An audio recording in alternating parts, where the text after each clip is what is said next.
And we are back, folks. This is the part 2 for the Otalku Cafe. For those that have joined us for part 1, thank you so much. We really appreciate it. But until then, I'm Matt. You saw us before. Ethan, Chris, and then here for the top 10, Starman, the Hoshi of hosts. Oh, How you doing? How you doing, Sean Raku? I'm making it, man. I'm making it. Hey, we got our soundboard back finally. We Since do. this motherfucker never fucking sets his shit up. There we go. You needed that. Even if this motherfucker doesn't watch any anime, he just needs to be on the show for being a soundboard. At minimum bar. That's the minimum bar set. Wow. The value is there. But no, it is time to close out winter with our top 10. As always, we're gonna do our free honorable mentions for those that have them. We're gonna do it like how we did for the annual. We're just gonna say our 3 all at once for the honorable mention. Then we'll do our 10 1-1 and for the rest. So we're gonna say our 3 mentions and then we'll move on. Gentlemen, are you ready? Yeah. I said, are you ready?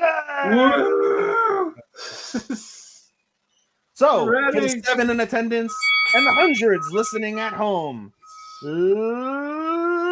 let's get ready to count down. Let's was get very ready to coordinated. count down. Let's go. Bro, so I mean, Sean, you know Matt and I are like wrestling geeks. So, and we're on 2 wrestling platforms. I see. I know. I'm aware. I know. I'm every Thursday with that And shit. we lost 2 people immediately just with that little intro. We're down to 5. It was That's me. fine. That's fine. They're just getting ready for a Raw after, so. Not after dark. But let's start with our honorable mentions. Chris, who are your 3 honorable mentions? Oh, we're going to do 1, 2, 3. That's it. Not going to For go. the honorable mentions, yeah. Oh, okay. Okay. So number 3. All right. I was just seeing if I wanted to change some stuff around, but no, I'm good. Let the flack come. My number 13 is Hanako Season 2. My number 12, I'm just going to say them all just so I can get questions on like, what the fuck is wrong with you? They're not in your top 10. What the fuck is wrong with you? My number 12 is ReZero. And my number 11 is Red Ranger Isekai. Okay, why is ReZero number 12, Chris? Because it wasn't a full season. I would have much rather it finished last season so I can put it in an actual place. I mean, it was 8 and 8. Yeah, but like, I also have a lot of other stuff I liked better on this. Like, That's fine. I mean, then you could have led off with that, and I would have been like, I don't know, I can't question you anymore. All right, Starman. yeah, but No. What about Hanako, Chris? What about Hanako? the reason why I didn't like so much this season of Hanako is it took too long between season 1 and now. Like, we should have gotten this sooner. Because what's next? Are they gonna wait for another fucking 4 years before we get to Shinigami-sama? Part 2 comes out in July. Wait, this is 24 episodes? Yeah, it's a split core. Fucking hell.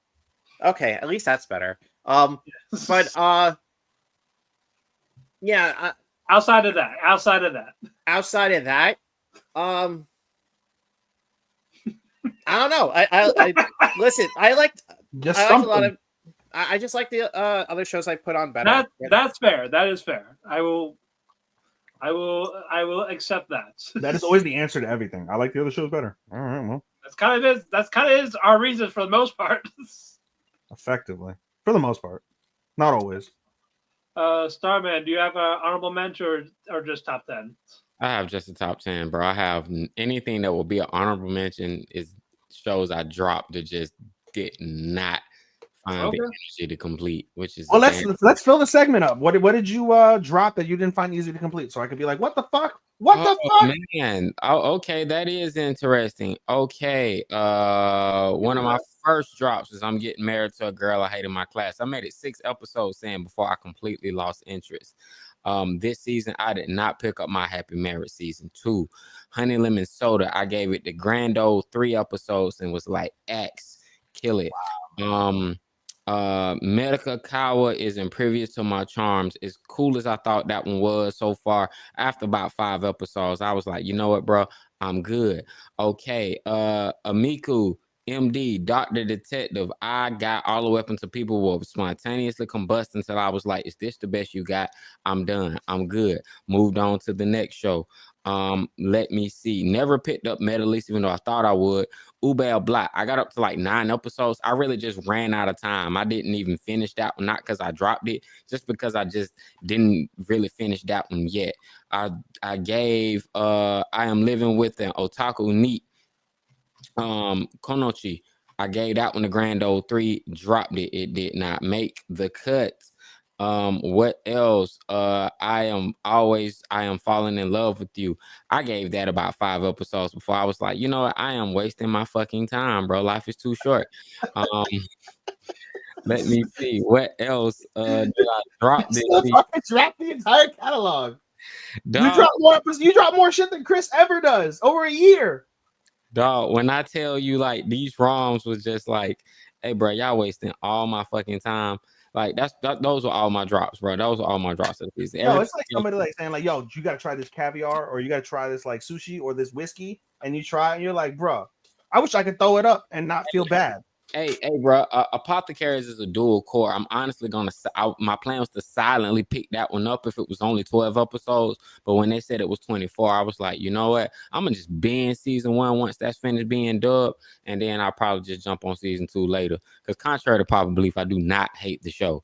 I'm not sold on the hype, but I will always defend that show as being anything far than just, like it's not Ordinary. trash. Yeah, it's not bad, by any means. My biggest disappointment of the season was I have a crush at work not getting licensed to any major distributor, because that was the one I felt like I really wanted to watch.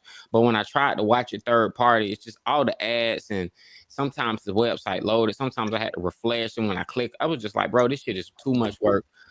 I ain't want to watch it on one of my smart devices with ad blockers and shit. I was like, I just want to watch it on my Samsung and just pull it right up.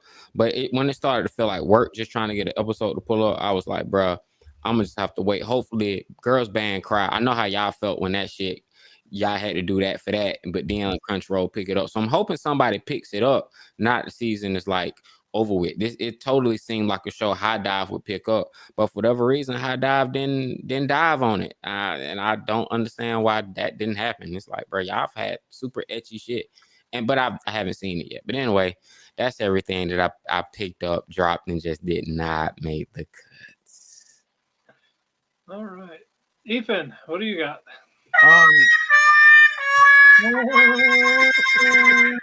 So I would say, Sean, so you have a 9 or a 10? I have 10, bro. So then your 11, your first honorable mention should be the show that you didn't finish, that you didn't drop. But there is none, bro. I literally named everything that I named that I dropped. Everything else is No, why would he give it credit if he dropped it? No. He said there was one. It's not that I dropped it, but I just didn't have time to finish it. He got 9 episodes in. I forget the name of it. Ubel Black. I did Ubel Block and Hanako. Both of them I got like 8-9 episodes in, and I got like 3 left, and it's like I ran out of clock. That's fine. So you can put honorable mention 2, honorable mention 1, because you ain't drop them. I'm not, bro, because then I wouldn't have a top 10, bro. Hanako is number 10. Spoilers.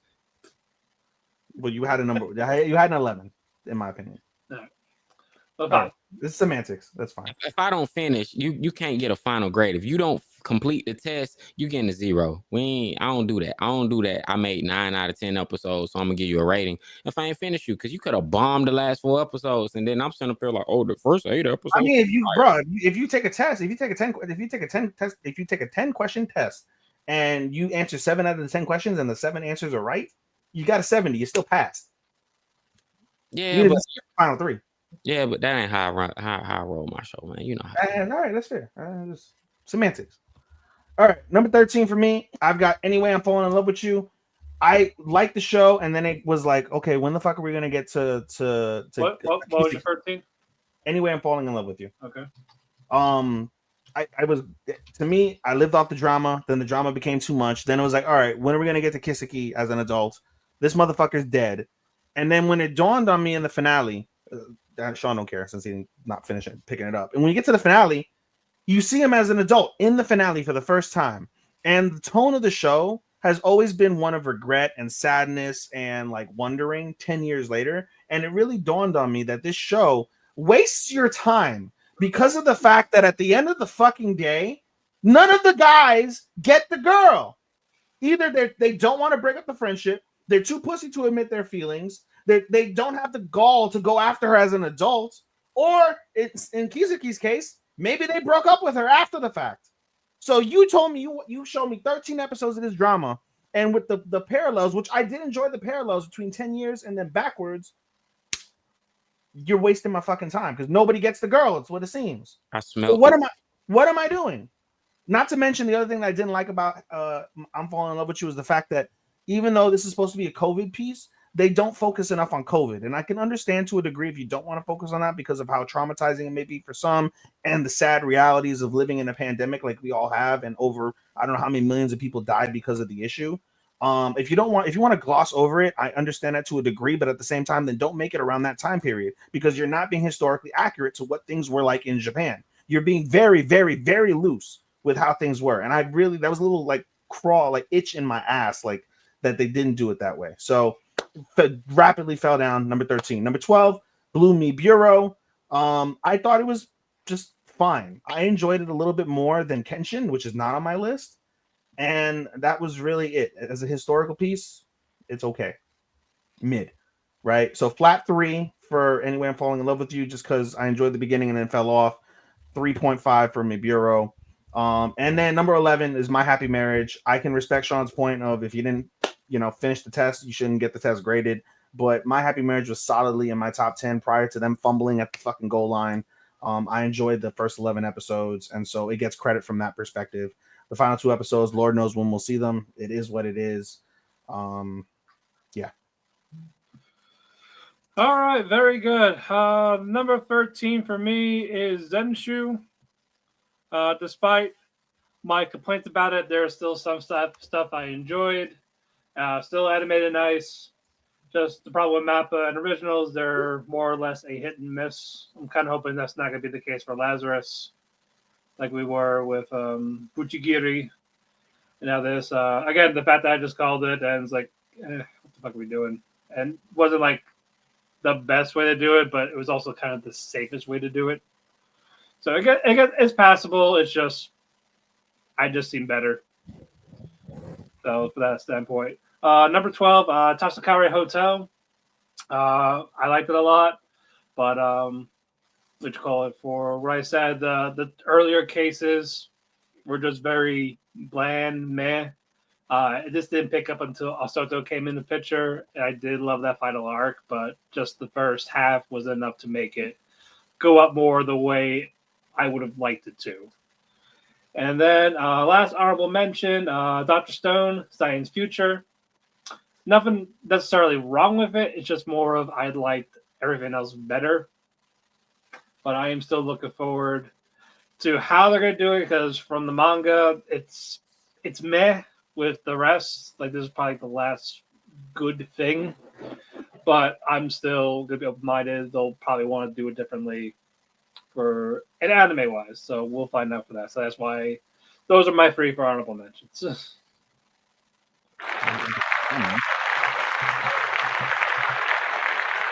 Anyway, let us get to our 10. So, number 10, Chris. I'm giving this to Solo Leveling Season 2. All right. Completely backwards because the rest, it's going to be all like shows. His top 5 going to be shows none of us watched. No, there's good amount of shows that you guys watch, just like a lot that you don't. Yeah. Because I'm just gonna go right out and say it. Triangle Season 2 is not in my list at all because of how little they were. It's not they weren't in the game as much. It's just that they kept like deviating from hey, crazy fun adventures in this awesome game to mech fights, a fighting game that's still not over yet. I want to get back to fucking Katarnid in that, but despite that, Solo Leveling did a really good job this season. They kicked up the animation quality. The fights were miles better, and they really fixed Jinwoo's character compared to the manhwa. In the manhwa, he's a cold, doesn't give a fuck about other people, only cares about himself and his family. He will use whoever he needs to. This one, in the anime, he's actually a decent human being compared to what he could have been. And yeah, I appreciated that. The Koreans are like, we'll never forgive the Japanese. They say it's a Japanese. Japanese get fucked over though, so They left them to die. Like, yeah, it's fine. They'll find their way back home. They deserved it. Pretty much. Starman, you said Hanako for you? Hanako was number 10. I honestly, just because I didn't finish it, and it just kind of, there was a certain point. So I was like, didn't we cover this in season 1? Why does it feel like I've seen this before? It just felt like deja vu at a certain first few episodes. And around when we got around like episode 6 or 7, it was like, okay, we're getting into, I forgot, okay, we have these wonders in the school. Now we're exploring these wonders. Animation was consistent. Acting was consistent. Characters were consistent. And we got to find out more about Hanako's past, which I was cool. So I was disappointed that, I kind of just didn't dive into it and finish it like I normally would have. Yeah, that's the only reason it came in at 10 to me, honestly. It's by technicality. But yeah, I enjoyed it. Okay. If you finished it, do you think your grade of it would improve, or it just depends on how it goes? Depends on how it goes. It ended as a 7 out of 10 or a 3.5 out of 5 for me. I say it's a 3.5 out of 5, 7 out of 10. So not bad. Just, you know what I'm saying? It pretty much just met all my expectations. It didn't exceed them, but it did meet all my expectations. Okay. Ethan? Yeah. If I were to grade My Happy Marriage, I didn't say that in my 11. I would have given it right now. As of right now, it's a 3 point. Got to be like a 3.75, I think. Actually, no, I lied. 3.5 because I'm putting number 10 is Guild Receptionist for me. That's like flat 3.5. Guild Receptionist started off really hot for me. I enjoyed, again, as I had mentioned in the awards, we get Kawaii Alina, who doesn't want to work overtime and is OP as fuck, just doing whatever she can to avoid overtime while simultaneously saving the head of the best guild from death every single episode. But the issue is that she saves them every single episode. There was maybe the second fight, like Chris and I had discussed last week, where there was some peril, and as soon as they got away relatively unscathed and she like overpowered to fucking win, it was like, what can beat her? There were no real stakes that made me feel like, oh shit, like that they may lose. We see plenty of overpowered characters in anime, and the main difference between the overpowered characters that are amazing versus the ones that are just okay is the trials and tribulations that got them to being OP. Alina just literally woke up and was OP. There's no background in terms of how she got her powers, nothing of the sort. We understand she went through a childhood trauma, but we don't see how that affected her after the fact, other than her moments of longing for her friend. Did that galvanize like her inner abilities to be able to, become this OP character? There was no buildup. It's just she's OP, it's awesome, and then that gets old. And so to me, by the end, Guild Receptionist was very bland and felt old. So the fact that it's my 10 really, A, because My Happy Marriage didn't finish, and B, just the first half I thought was strong enough for it to proceed. To be fair, we did get the information. The power, she made a stupid wish on the giant crystal in the middle. But I didn't see that. When was that? That was like before they went to fight the twins. Really? Yeah, but the reason why her friend's death was so important for her as a character is that she originally wanted to be a adventurer just like him. But when he died, she's like, okay, this is stupid. I'm going to just lose people I care about if they all die on me. I'm going to be a guild receptionist so I don't have to face the dangers and I don't have to care about people. Okay, so that second part I get. I don't recall her getting the power through wishing on a fucking stone. It was like, I think it was after her first day of work and there was so much stupid overtime. She made a wish like, please give me a way so I can stop the stupid overtime. There's so fucking much. And the crystal's like, we got you, fam, and gave her a giant ass hammer. Which is pretty fucking badass. I don't recall that at all, but I'll believe you. I'm not gonna say you're wrong, Chris. So, to me, it didn't translate. That's fine. Number 10 for me is Hanako-kun. There's stuff I definitely enjoyed, but I think it's more of like the last arc better. The lack of the broadcast club was kind of disappointing. I did want a little bit more of them along with Tsukasa. But yeah, outside of the stuff involved in the Wonders, like 1 and 4, the rest was just kind of just subpar. But I'm definitely looking forward to part 2. I think we'll get more lore and everything. And we're going to find about the Grim Reaper for number 6. I can't wait for that. But no, I'm excited for that at least. But I still enjoyed it. I just like stuff a little bit more. Not by much, but it's a little bit. So yeah, number 10, Hanako-kun. All right, number 9, Chris. My number 9 is Ishura season 2. As I mentioned before, in my describing it for my best action, it's a bunch of really good fights with interesting characters and their concepts. One of them's a homunculus who's just a fucking mech. I'm loving Chris. I'm loving your struggle with that cat right now. It is as entertaining as this conversation. But yeah, the world is interesting. The fights are good to watch. And it's all done in the this concept of we gotta find the true hero who can take credit for who killed the true Demon King, because someone apparently already did that, and they're just trying to figure out who's the one who did it. And since no one is coming forward, they're having a tournament next season to figure out who did it. Okay. Starman? All right, number 9 for me. This is probably like my first real review of ones that I finished. Number 9 was Retired Assassin Dad Boss his way through Guys in Style. Sakamoto Days. I appreciate. I was gonna say I don't recall that anime name at all, and then you said Sakamoto. I'm like, okay. Yeah. I mean, Sakamoto Days was cool, bro. Sakamoto Days was a solid 3.5 out of 5. It was a 7, bro. It was nothing amazing. It didn't live up to the hype. After I actually watched it, I was like, bro, I would much rather watch him. I would much rather watch an anime of who he was before he met his wife. It's kind of like similar to Ethan's feelings about, I guess, Rurouni Kenshin. It's like, bro, I can't see you placing.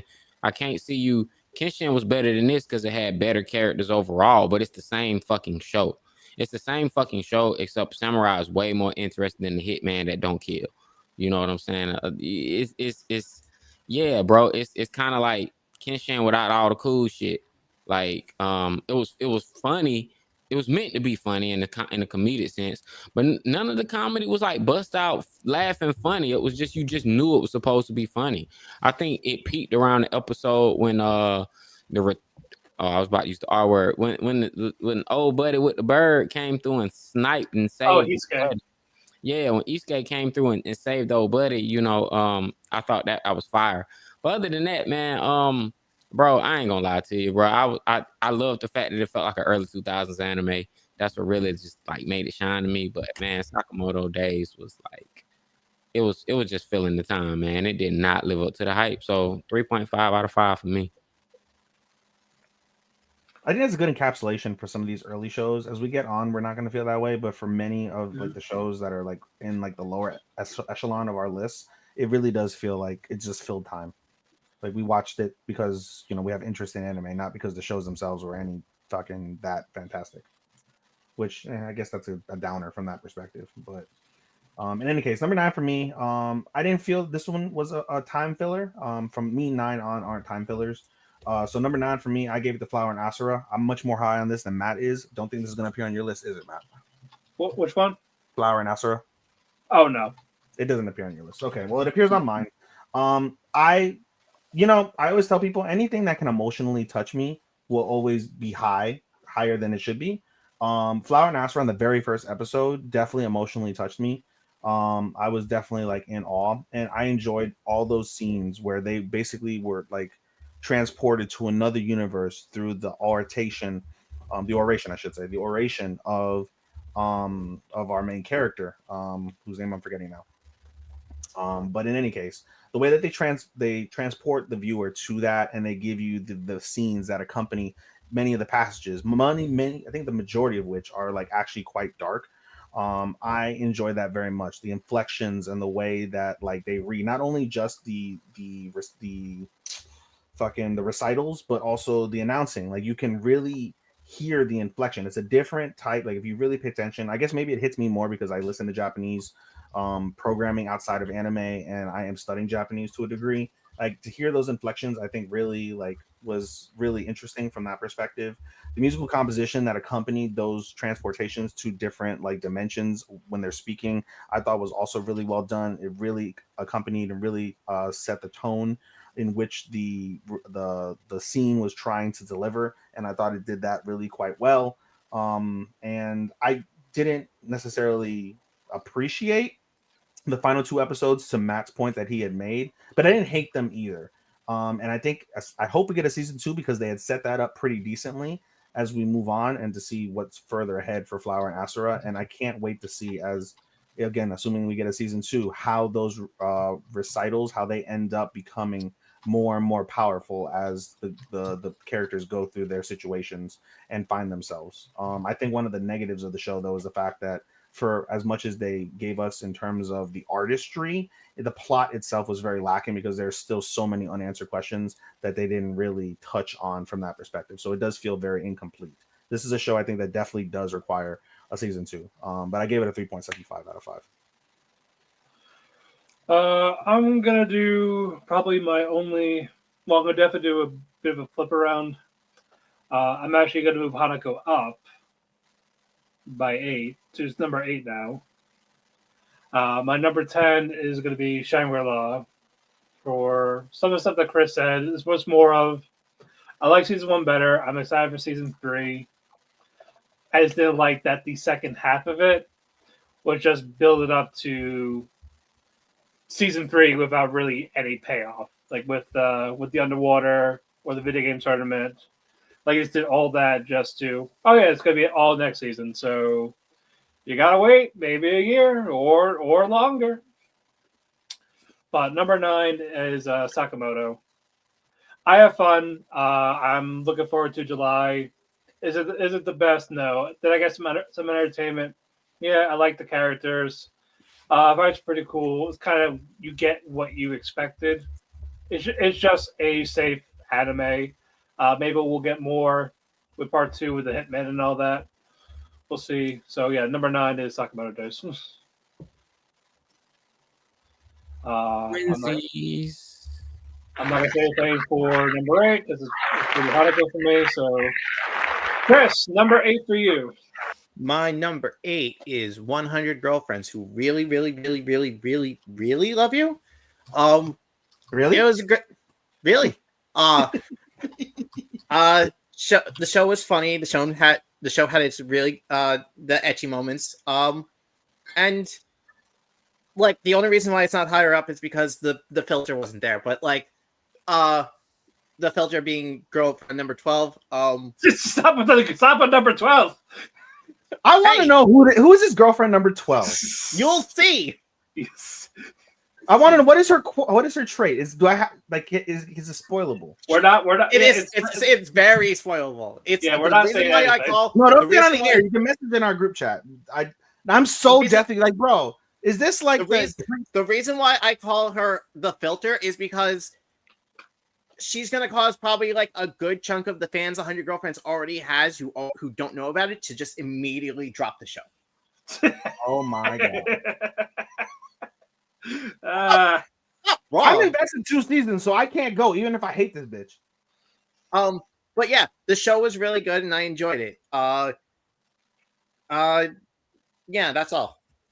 Filter needs to be should have been in season 12, but or season 2, but we're gonna have to just wait for season 3. Oh boy, oh dear, oh my. All right, number 7. All right, number 8. 8. Oh, number 8. Sorry. Yeah. Excuse me. All right, number 8 is an anime where the vibes are chill, but the punches hit emotional and literal. I'm talking about Zenshu. I enjoyed Zenshu. Zenshu was probably the best animated show, like if one of that I've seen this season. Zenshu had the tale of perishing. It really made me really want to watch that show. And when I got to the end, I realized how dark it was. One thing I liked about it is, like I said, I like the animation. I like each and every character, and I liked how Natsumi. I like how the fight came where our main character, she has to go through and change this story, and everything just keeps evolving and it keeps evolving. It's like, bro, you cannot escape this ending. You created this It's ending. no use. You can't stop this ending. And in the end, she was asleep on her desk. You know what I'm saying? It's like when you get to the end, it spoiled there was no she died. It was like, no, like you went into this so you could learn a lesson. It felt real. You know, you just got sick from that food you ate and you kind of passed out, but you know, you weren't dead. But everything just felt so real. I don't need a season 2. I felt like what could have been better with the show. I think some of the introductions that they showed us in the original Terra Perishing, I think some of the things that were altered were like, ugh, like dang, I wanted to see it go in a different direction, but it was like with the voice. I don't know. It's kind of like the show at a certain point became predictable because you knew how it was going to go. You just wanted to know how it was going to get there. But it was stacked against some good heavy competition. Like I said, I don't need a season 2, but I really enjoyed Zenshu. Zenshu was better than a lot of shows that I watched this season. It was by far one of the most interesting ones. Like that was one of the few shows every week, to week, to week, to week. I felt like I was the only person enjoying it, watching it. But again, it's a 7 out of 10. It met every expectation. It didn't necessarily exceed any. They didn't go above and beyond any particular areas to kind of like magnify the show. But the show was cool, man. Like I said, it was. People asked me between that and Sakamoto. I'm gonna tell you why Zenshu. Okay. Number 8 for me is Dr. Stone, season 4, part 1. Dr. Stone, I thought did a really good job this season. Literally for the first time, I think it took the reality of being in an apocalyptic world with science to like having deathly consequences. Literally, Senku gets shot. If it isn't for Senku being a genius, our main character is dead. The stone world is no more, basically, and everybody will fall under Dr. Zeno for better or worse. I like the plot twist at the end where they abducted basically both of them and had like a live like hostage like situation between the two and negotiating how this new world is basically going to shape. And I thought that was really cool from that perspective. The science itself was really awesome. Like I said, you're introducing I wrote this in my review. When you introduce 21st century warfare in a world that doesn't have any more war, and it is the 31st century, I think there's a unique like parallel, like I don't know, some sort of like a unique sense that I can't like describe to that I was enjoying, that I enjoyed very much from that perspective. The show does what it normally does for the most part pretty well. You know, animation's still the same, musical composition's the same, the characters are the same. The new characters I thought were mostly fairly interesting from that perspective. And it did its job. I guess to quote Sean, you know, it met all my expectations. To me, it exceeded a couple, but didn't, you know, drop anything else. So I thought it was really solid. I gave it a solid I gave it a 4, flat 4 this season for me. Okay. So let's do number 7, Chris. My number 7 is Tying the Knot with the Amagami Sisters. I believe you dropped this last season, Starman. No, I never honestly got past the first episode. I can't even. I never dived in it. I never. Okay. Yeah. All so- right. Well, back when season 1 was happening, it was pretty slow. Nothing much was going on. Just introduction shit. Main character getting to know the 3 sisters of the Yamagami Shrine. Part 2, however, is when things really kick up with the supernatural shit. We have time travel. We have body swapping. We have stupid fucking endless 8 shenanigans. And then we have a basic travel to a different a parallel dimension, thanks to Yandere childhood friend. It really picks up and starts to show you what you're gonna get in store with this show, and I enjoyed it. All right. Starman, number 7. Number 7 for me is going to be Subaru Can't Catch a Break. Ray Zero, man. Ray Zero is my number 7. Mostly due to the reason Chris stated, bro. They did not give me a full season. In many ways, I feel like you can be unconventional, but as I told Ethan earlier, throughout the season, that the things that made me love Ray Zero, which was Subaru constantly being put to the test, him constantly being killed, him having to die and reset and come back and just be like, okay, this last time this shit didn't work. None of that shit fucking happened. He never dies. He comes in. It's like, all He right, I died can. like 4 times in the first few episodes. Bro, I'm just saying, man. Yeah, episode 1 was the best episode in the entire fucking season. The entire season, the first it peaked. It peaked immediately. It peaked immediately. And then it zenith. It came in hot. And then from there, it just went on a steady decline of like, bro, like aside from Reynard, I don't give a fuck about nobody else. I thought every other fight was stupid. I thought all the other like characters that would jump in, bro. I don't give a fuck about like, okay, they gave Amelia bigger tits. All right, cool.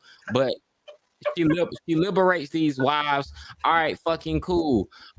Reynard just kept saving the fucking day.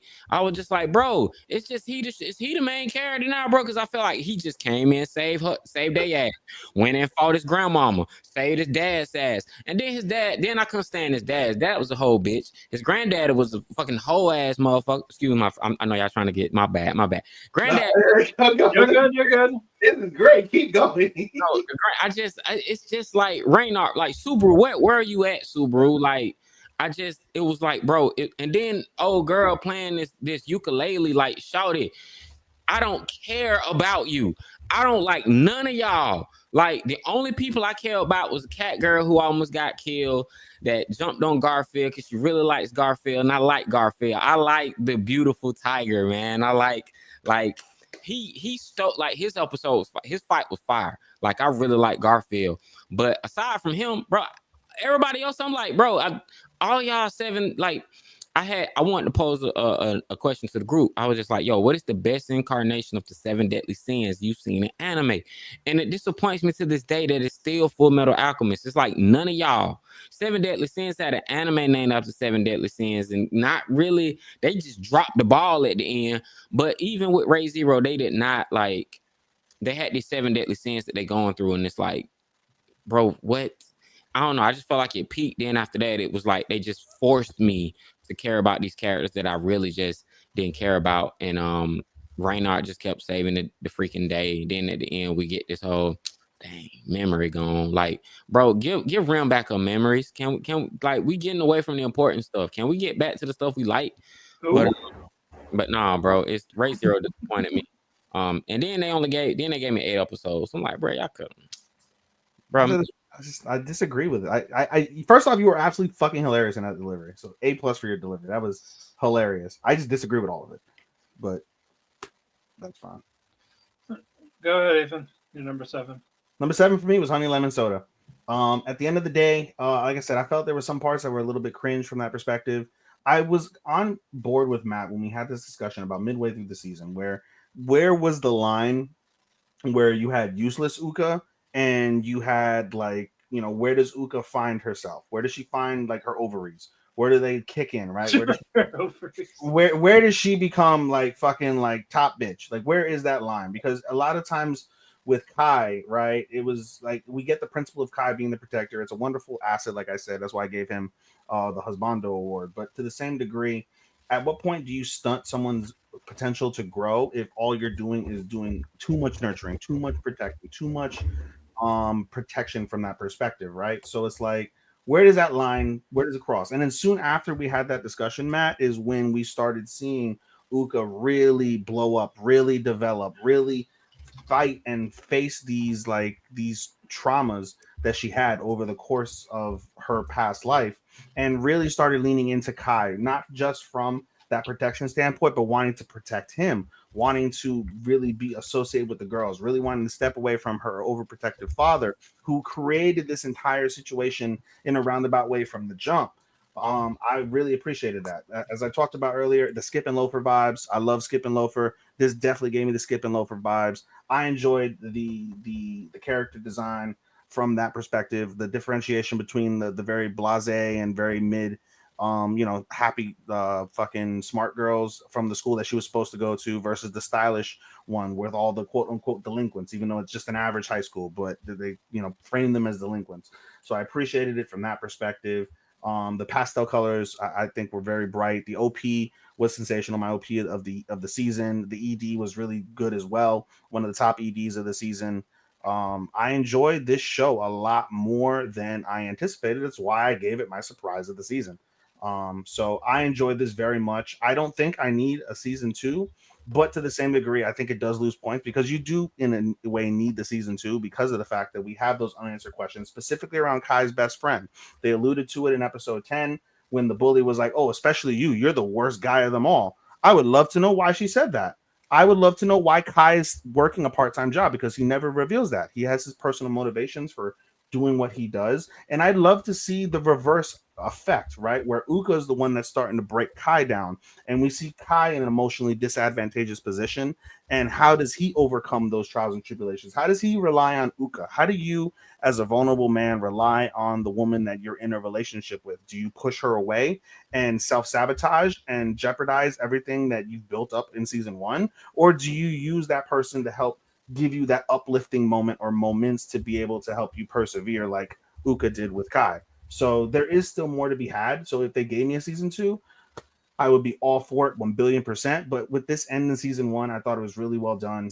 Chris, to your point that we mentioned earlier, outside of the show that we didn't get a chance to watch because we had to pirate it, this is the only show that actually gave you an actual couple, and the way that it culminated in the end was really well done. So a solid 4.25 out of me for Honey Lemon Soda. I went a little bit long, but the more I thought about it, the more I really, really enjoyed this show.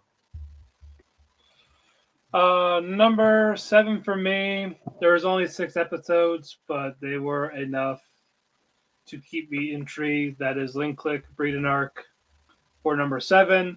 The first episode was an hour and a half. It set everything up for how Lu Guan get Chang's powers, what happened to Chang in that timeline, and the whole first episode was basically a prequel of how they met, and then we're gonna find out what actually happened in Breeden. Get to find out more about Chang's family, and we got more characters introduced to it. It's more of a less is more type of format. Like, it didn't do so much progression, but I got more info leading into season 3 whenever that comes out. So I'm always excited for that. I always enjoy the character. I always enjoy the lore of it. But short, sweet, to the point. Slick click. Breed and Arc for number 7.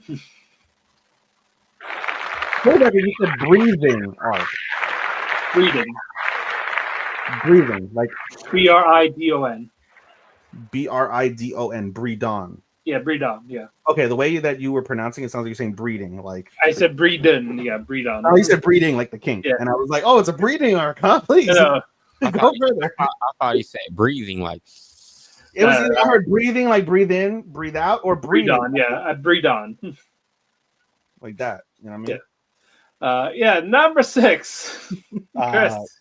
My number 6 is the greatest, one of the greatest rejections in all of anime, Blue Box. It is that indeed. I really enjoyed Blue Box. It would have been higher up if it was, left behind in fall. But the reason why it's not as high as it could be is, well, besides the fact that there was other stuff I liked better, but because it didn't really, it more focused on the relationship between Taiki and Hina, instead of focusing on the core relationship between Taiki and Shinatsu. But it was important at the time for the story, especially with Taiki's growth in badminton. Uh, it just wasn't high hitting enough for me to like make it higher than it was. That's fair. You almost make me want to switch my where I put it. Almost. I'm contemplating now. Power. How? Hmm. Well, while you're contemplating, Starman.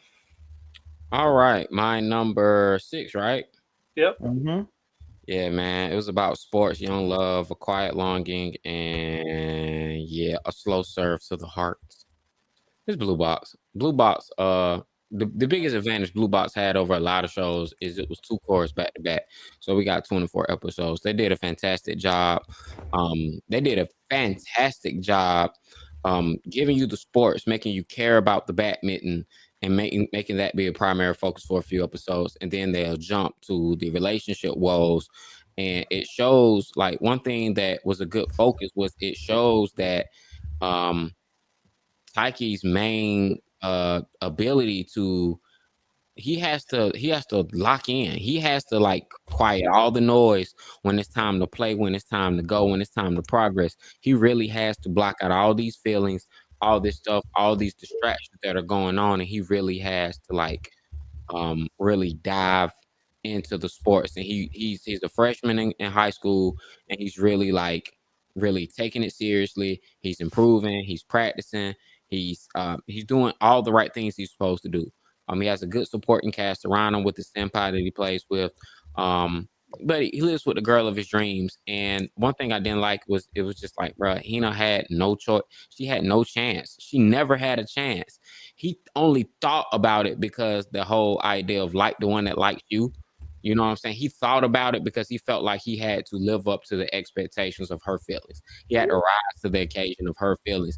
He never felt that same way. He just felt like maybe I'm being dishonest. What did I do to lead her on to like me like this? Because I've never done anything. But then it puts that extra fear in him. It's like, well, damn, if she can feel about this way about me, and I still reject her because of my true feelings, what's gonna happen with me and Sheena, Sato or whatever? What's gonna happen with us?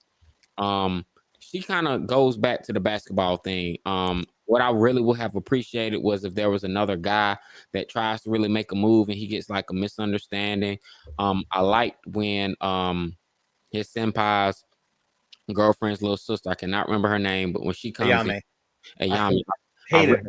I Hated. really can I have my time? I really loved when she came because she was one of my favorite characters that came into the season. Like she came in towards the end. She would have won my best supporting character of the season because the way she came in and she really started making the show feel like a real romance drama. She really brought that extra like the icing on the cake that the cake was missing.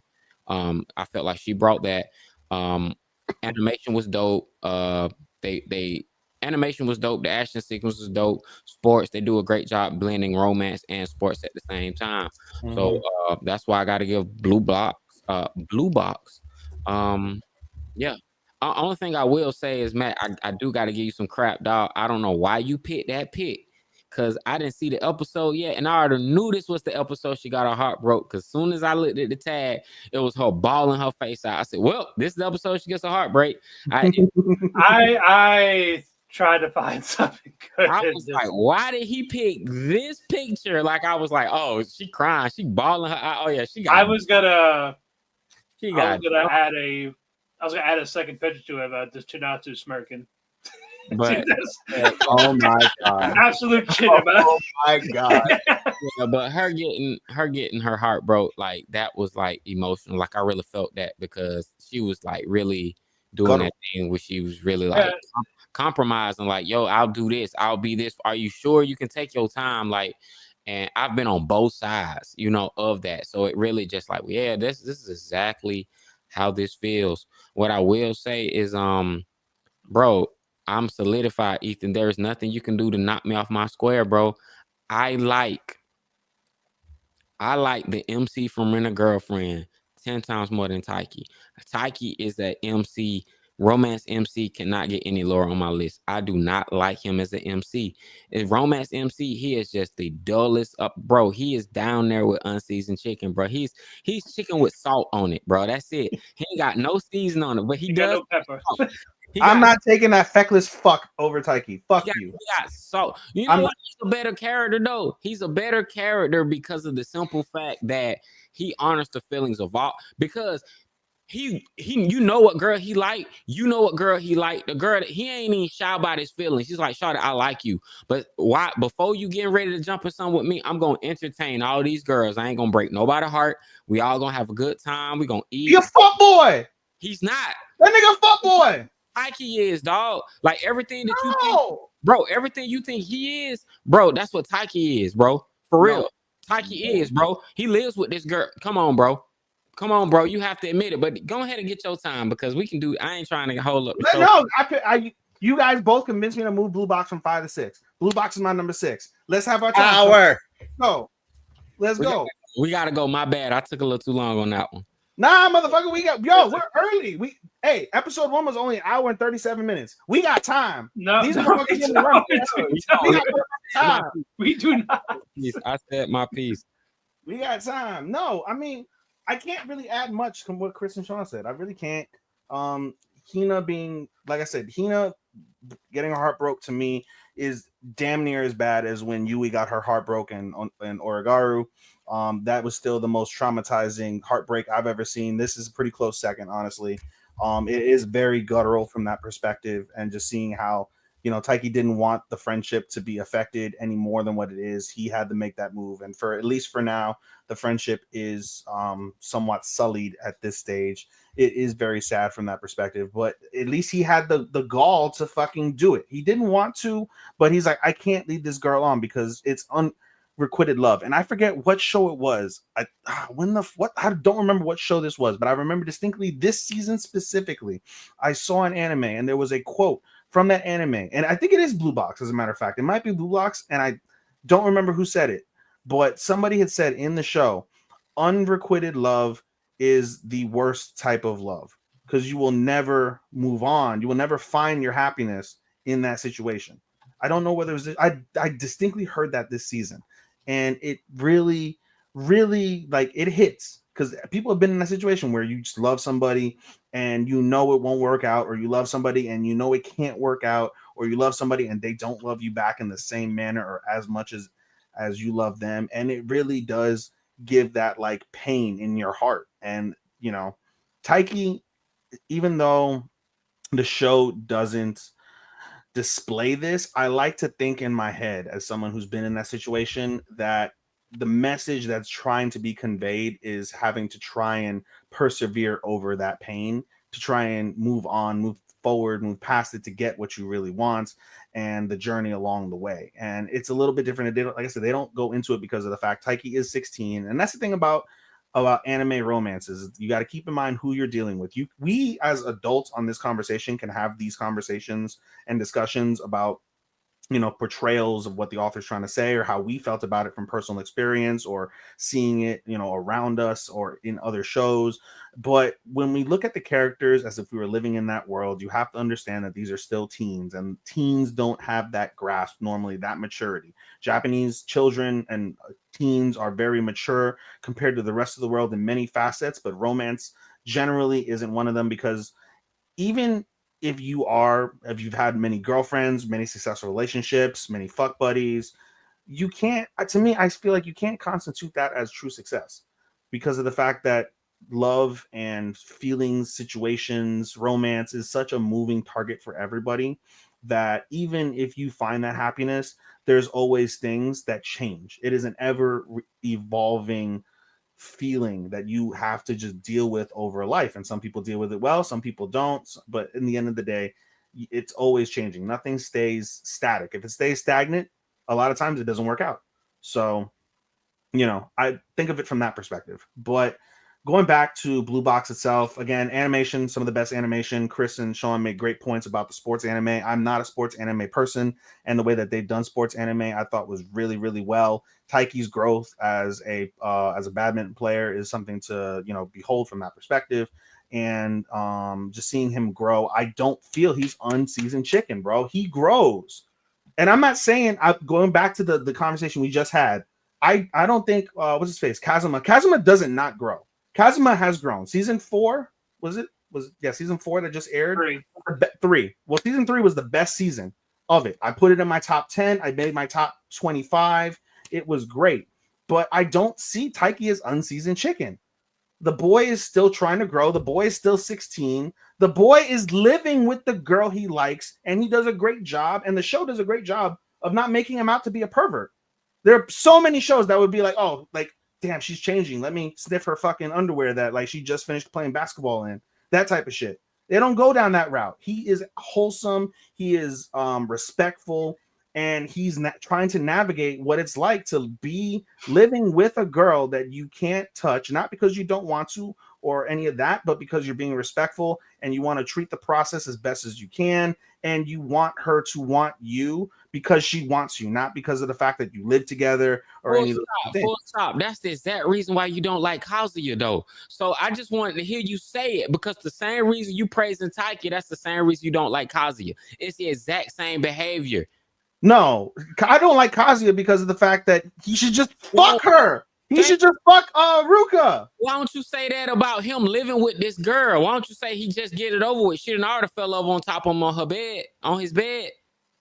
He knows it's the scenario in play, bro. Ruka threw herself at this man in like lingerie. It doesn't mean, hey, I should fuck her. Hina did practically the same thing, bro. But he likes who he likes. I didn't think Hina. Honest about who he really likes. I didn't say Hina and Taiki should fuck. To me, it's presented different. There's a tone of the show that's different. Because one's a comedy, one's not. But I'm just simply saying, people are in college, the other ones aren't. Even though Ruka's a senior in high school, but she clearly wants it. I brought condoms. I'm in lingerie. Please put your dick inside of me. No, I want to save my first time for the person that I love. You just can't imagine nobody just being not so thirsty for pussy that, thirsty to get. No, you can say it. You can say it. Say it. You're right. Say it with your chest. No, I'm just saying, like, it's just like, bro, we can move on, bro, because we're gonna be here. This is like the longest segment. This is something that's in the middle. Let's go. That's fine. In the middle. In the middle. This is content. Are you kidding me? If I clip this, I already gave number 6 blue box. I was like, all right, this fucking. Oh, it's unanimous. It's all blue box. Unanimous. At this point, like, yeah, okay. Oh yeah. All right, you guys want to move on because we can keep going. But... Yes, let's move on. Yeah, because otherwise you're gonna be here until midnight. Just talk about blue box and blue box. You want to talk about number 6? Yeah, look, it's fine. Yeah, we got some badminton. I kind of wish we had a little bit more on the basketball side. So Chinatsu lost the national. Like you have all your sports, but you're focused more on the one. Like I want to see a little bit more on the other one in the sports aspects. But the rejection, that has like Yaha lost 2 bit, but on that it was fine. I like the shade of it, nicely animated. I don't know when we'll get season 2, but I'm just looking forward to it. That's really it. There's really nothing I can add after that half hour. I'm really upset that, like what I said earlier in the last episode, that I got spoiled on the panel when Taiki finally gets her. I'm so disappointed that I'm spoiled on that, because I would have loved to have seen that as an anime only watcher and been like, oh my god, squee! And now it's a little bit less that. Yeah. I don't know the surrounding things. I just know the moment, and so it won't hit as powerful. So I'm hoping everything else that comes from that will hit like that. All right, now our final 5. Number 5, Chris. My number 5, Dead Middle, is Orb on the Movements of the Earth. To be fair, I love part 1. Part 1 was fucking great. Great. It went downhill after they focused on whatever her fucking face is. The highlight of her arc was fucking when Raphael Raphael's ghost was talking shit to what's his name? Novak. And I didn't even care about the last dude, even though he's the actual real life person who came up with the idea of heliocentrism. Uh, it sort of fell off, but like it was still really good. Um, and that's why it's just straight in the middle. Okay. Okay. Interesting All right. idea. But okay. Starman. All right. What was my number 5? I done got so caught up in the sauce. Oh, number 5 was solo leveling. Yeah, solo leveling was my number 5, man. It was a Oh yeah. The previous 2 shows were 8 out of 10, 4 out of 5. Like, yeah, that was like for both of those, like Ray Zero and Blue Box. Like 4 out of 5, 8 out of 10. Don't get it twisted. Solo 11 season 2 was way better than season 1. Way better than season 1. They copied like the heck out of the homework for Hunter x Hunter. It is what it is. The internet knows it, we knows it, you knows it, Marcellus knew it, we all knew it. But that be aside from that, yeah, man. I mean, it's just if you're an action junkie, it's this is it. If you are an action junkie, this is it. I wasn't shocked when I found out this show wasn't a big hit in Japan. In Japan, they're like, oh yeah, bro, it's just action. There's really, pointing out, his Jin Woo's character development. Um, Bro, when the episode happened with his mom, I felt like the same way the guys on the internet were reacting was just like, okay, yeah, bro, go kill something. I really don't care. I really was not invested. I had no emotional connection to his mom. I was like, yeah, bro, just wake that chick up and move on, bro. I don't care. I don't care about your sister. I don't care about your mom. I don't care about you waking her up. You doing all this stuff so you can go and wake her up was admirable because that's what you set out to do. I care about your dad. I want to know what's up with you and your dad. I want to know, like, what's that like? How, is your mom sleep because your dad was so strong? What's gonna happen when your dad come back? Like, that's what I want to know. Um, all the other stuff with all the other hunters are cool. Everybody got body. I love the legend of the cameraman just being able to outlive all that crazy stuff happening. He still lived. Everybody getting smacked. I love him being just OP. I love him being just a straight up OP, and he just gets stronger, ridiculous. He has no competition. I like the fact that everybody gets bodied but him, and he's just OP. That's what I like about it. But there's no character depth. There's no character growth. If it is, it's minimum, and it's not enough to care about it. Nobody's in this and nobody in the show is interesting. Nobody in the show is memorable. Nothing really matters except him just going into a dungeon and solo, and it's literal. The literal show Solo Leveling is what you see is what you get. The title is the show in a nutshell. But the action was cool. They stepped up the animation on the last 2 episodes. That was really dope. It's an 8 out of 10. It exceeded expectations that season 1 set. Season 2 is just like all gas, no brakes. Yeah, so it came in 5 for me. I respect that. Even number 5. 100 Girlfriends. The absolute comedy of the season, bar none. Enjoyed the hell out of it. Again, as I said in the previous episode, this was a show that in season 1 I didn't like. I thought it was just okay. Season 2 I thought was way better than season 1. I laughed my ass off at least once every single episode. Fucking hilarious. The ecchi, great. I enjoy the shit out of ecchi. Y'all know me.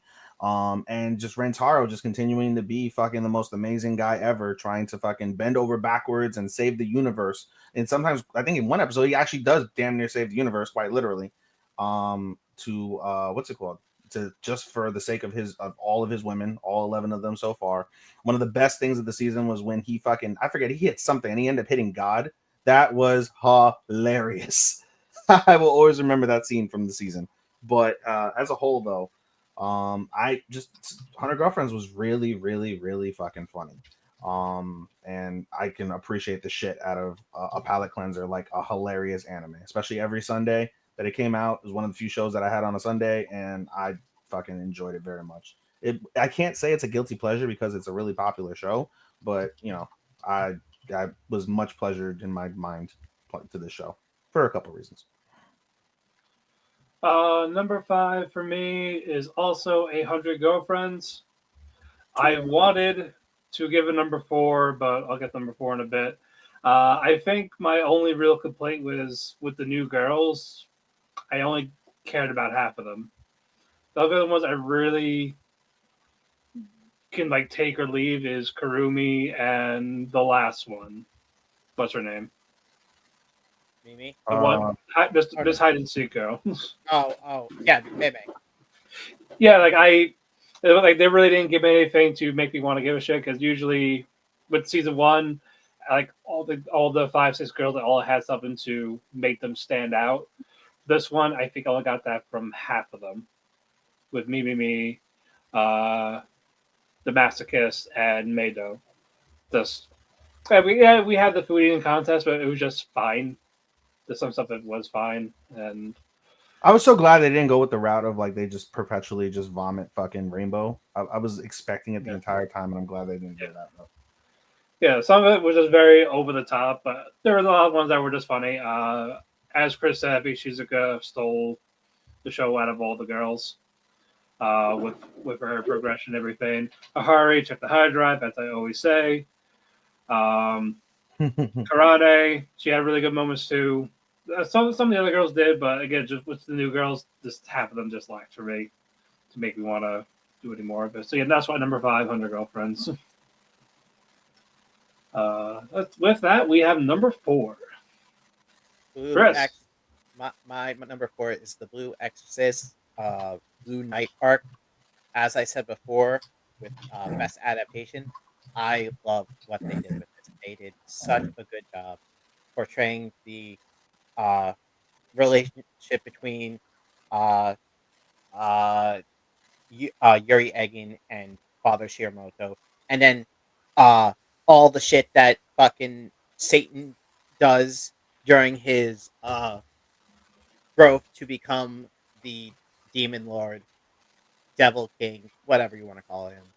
Uh, Rin getting to learn about his past, get to see his mom for the first time, uh, get to see how his adopted father acted, um, and even when the moments were too much for him and he needed a break, he was able to go and see uh, Shiemi for a little pick me up or to go like just calm down because it was the things he learned could be overwhelming for anyone, and they did a really good job just like putting the emotions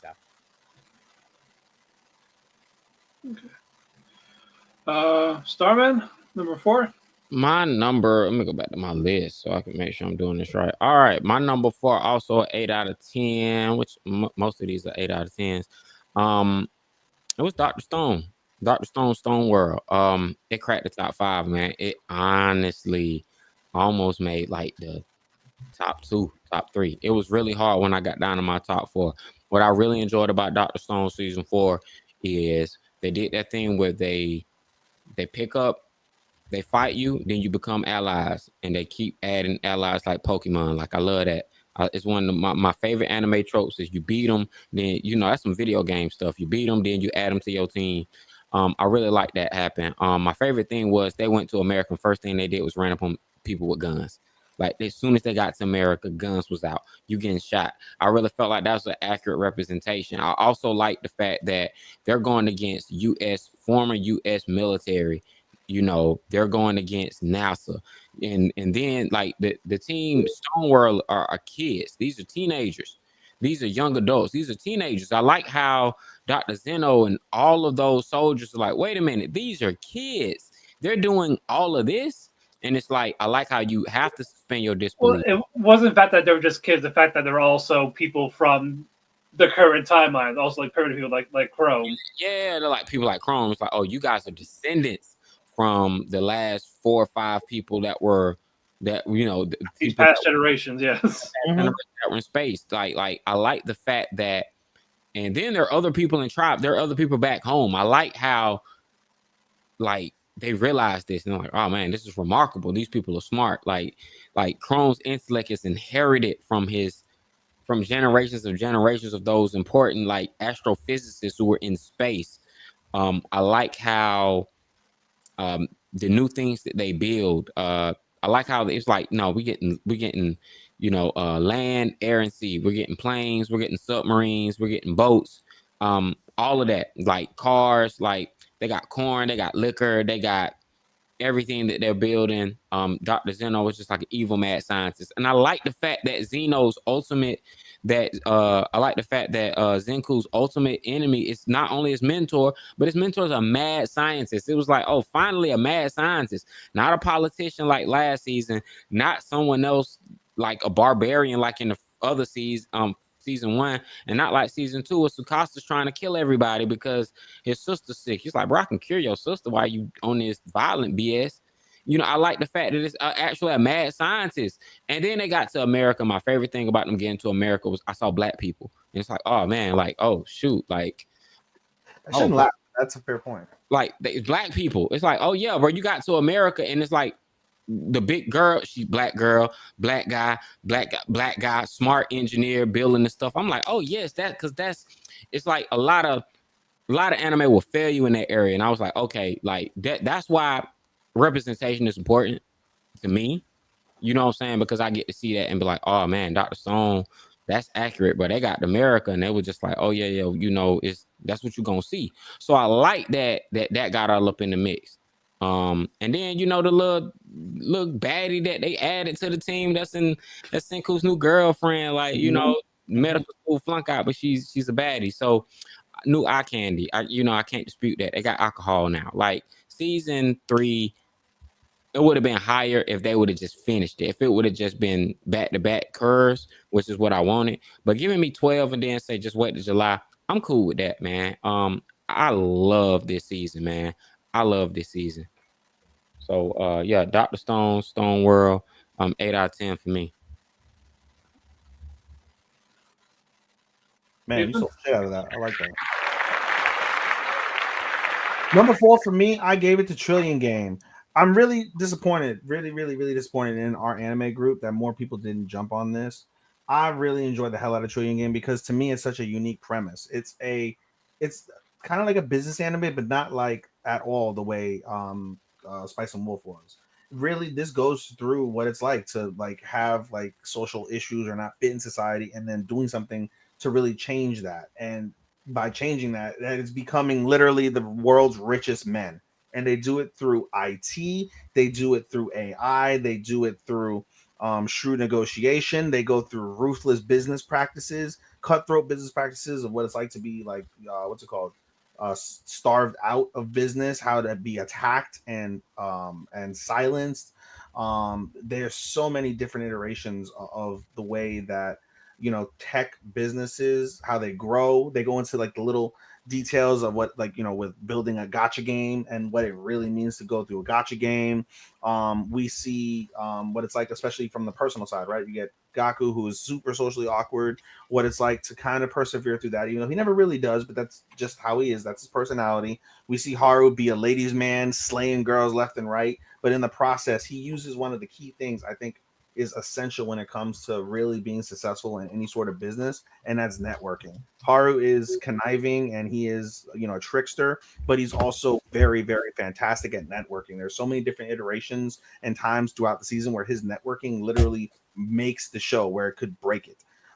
Rin, I gave my supporting character of the season. She is the glue that holds them together. When you have Gaku that can't speak worth of shit and can't present, and you have Haru just going off doing the most reckless shit ever, you have Rin there, that's the face of the company, the CEO, the respectable, somewhat mature one, and she doesn't know her ass from her elbow, and she does a fantastic job of being a really decent CEO from that perspective. Ketoween was a fantastic addition. His teenage secretary is hilarious, the way that he reels her in. No pervy shit with them either, which was also really fantastic. Kirihime is a wonderful, like, gray area character, sometimes a protagonist, sometimes an antagonist, but I think she represents what the good things in business are. Someone that doesn't look at the shortfalls and the shortcomings of people, but rather the talent that is the latent talent or the obvious talent that's with them. I think that is really key in terms of really making successful business, is being able to really understand that talent and be able to get the most out of them by whatever means you can from that perspective. Our antagonist, who I might have given antagonist to if Novak wasn't so fucking bad, is what's it called? The guy who runs Dragon Bank. He is nefarious. He is evil. He does he doesn't give a fuck about real humanity from that perspective because he's so rich and powerful. He just thinks everybody else is just plebeians compared to him. So I never liked him. He made a real good antagonist.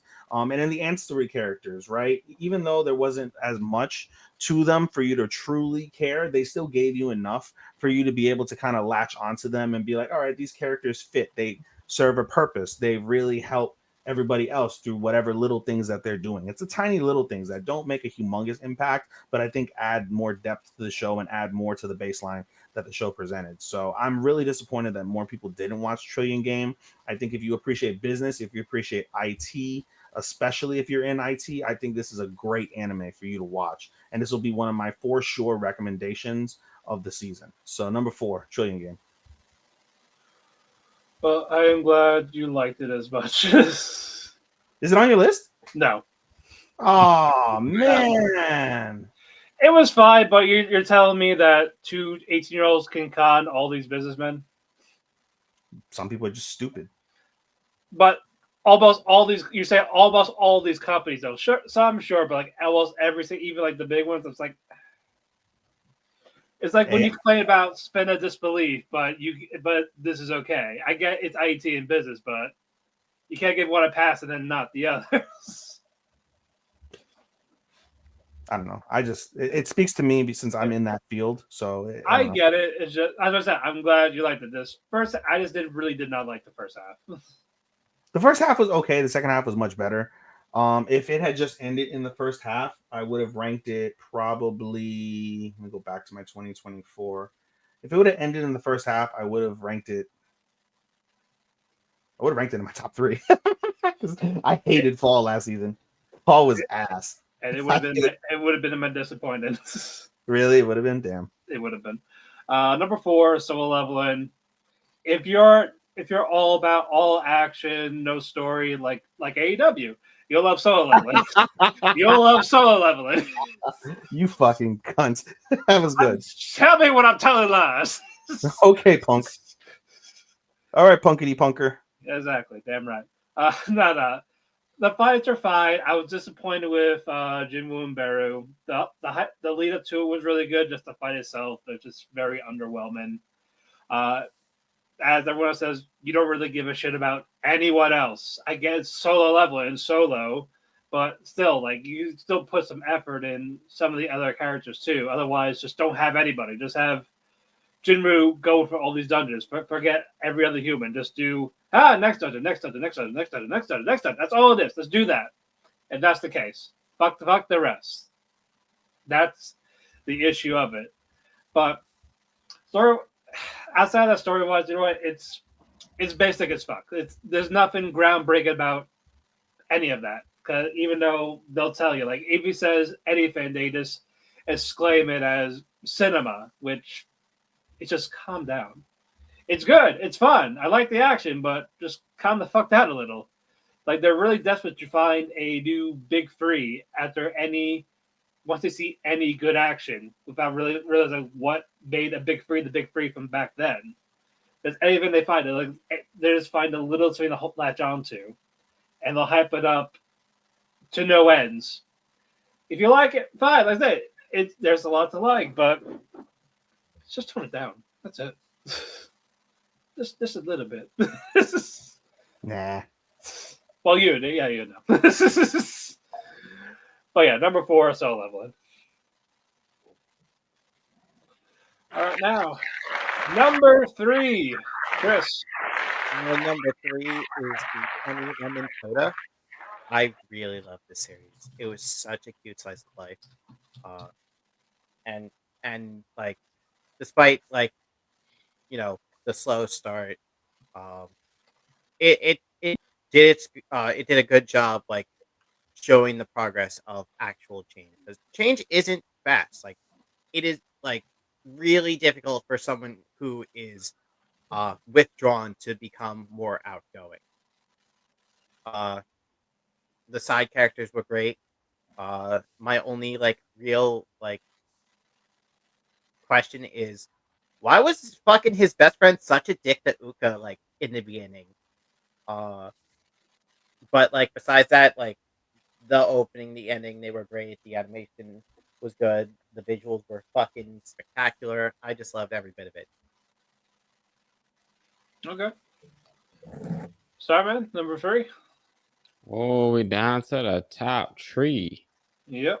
All right, man. My number 3, a sleek sci-fi gem that grows. Nah, honestly, let me just skip the formalities, man. Shangri-La Frontier was my number 3. It didn't jump the 1 this season. Shangri-La Frontier in season 2, the animation took a slight step down. They did, like, if you watch the Weatherman fight, you kind of realize, like, wait a minute, in order for y'all to crank out the animation so consistently, they had to lower the bar a little bit so they could go as fast. So it is understandable, but they did check out. One thing that I did appreciate with Shangri-La Frontier is they explored other games. They did go to other games. They played with the animation. Every game looked different. Some games had more CGI. Some games felt more comic booky. Like, they played with different games. And if you look subtly into the background, I like how the new fighting game that they're in, when you're watching the anime, it just looks like comics or something. But if you looked in the background, they had like CG. It looks like Tekken. Like, it really does look like a fighting game. And I was like, oh, that's pretty cool. Thought it was very interesting little detail. I'm not sold that really would have been America's team, bro. I watch esports. I know dang well America's team wouldn't look like that, but I'm not gonna get on no soapbox and preach about it because that's just something that happened in the manga. They drew that. Outside of that, Sunraku jumping from game to game, bringing these people in, and everything kind of links back to Shangri-La Frontier, and it just shows how the mechanics work with the game. You got 2 curves back to back. Combine them with season 2. It's still an 8 out of 10. It's still high up on the list. It's still fun. It was still the most fun I had every Sunday of any anime I watched. There was no other anime I watched this season that was more fun than Shangri-La Frontier.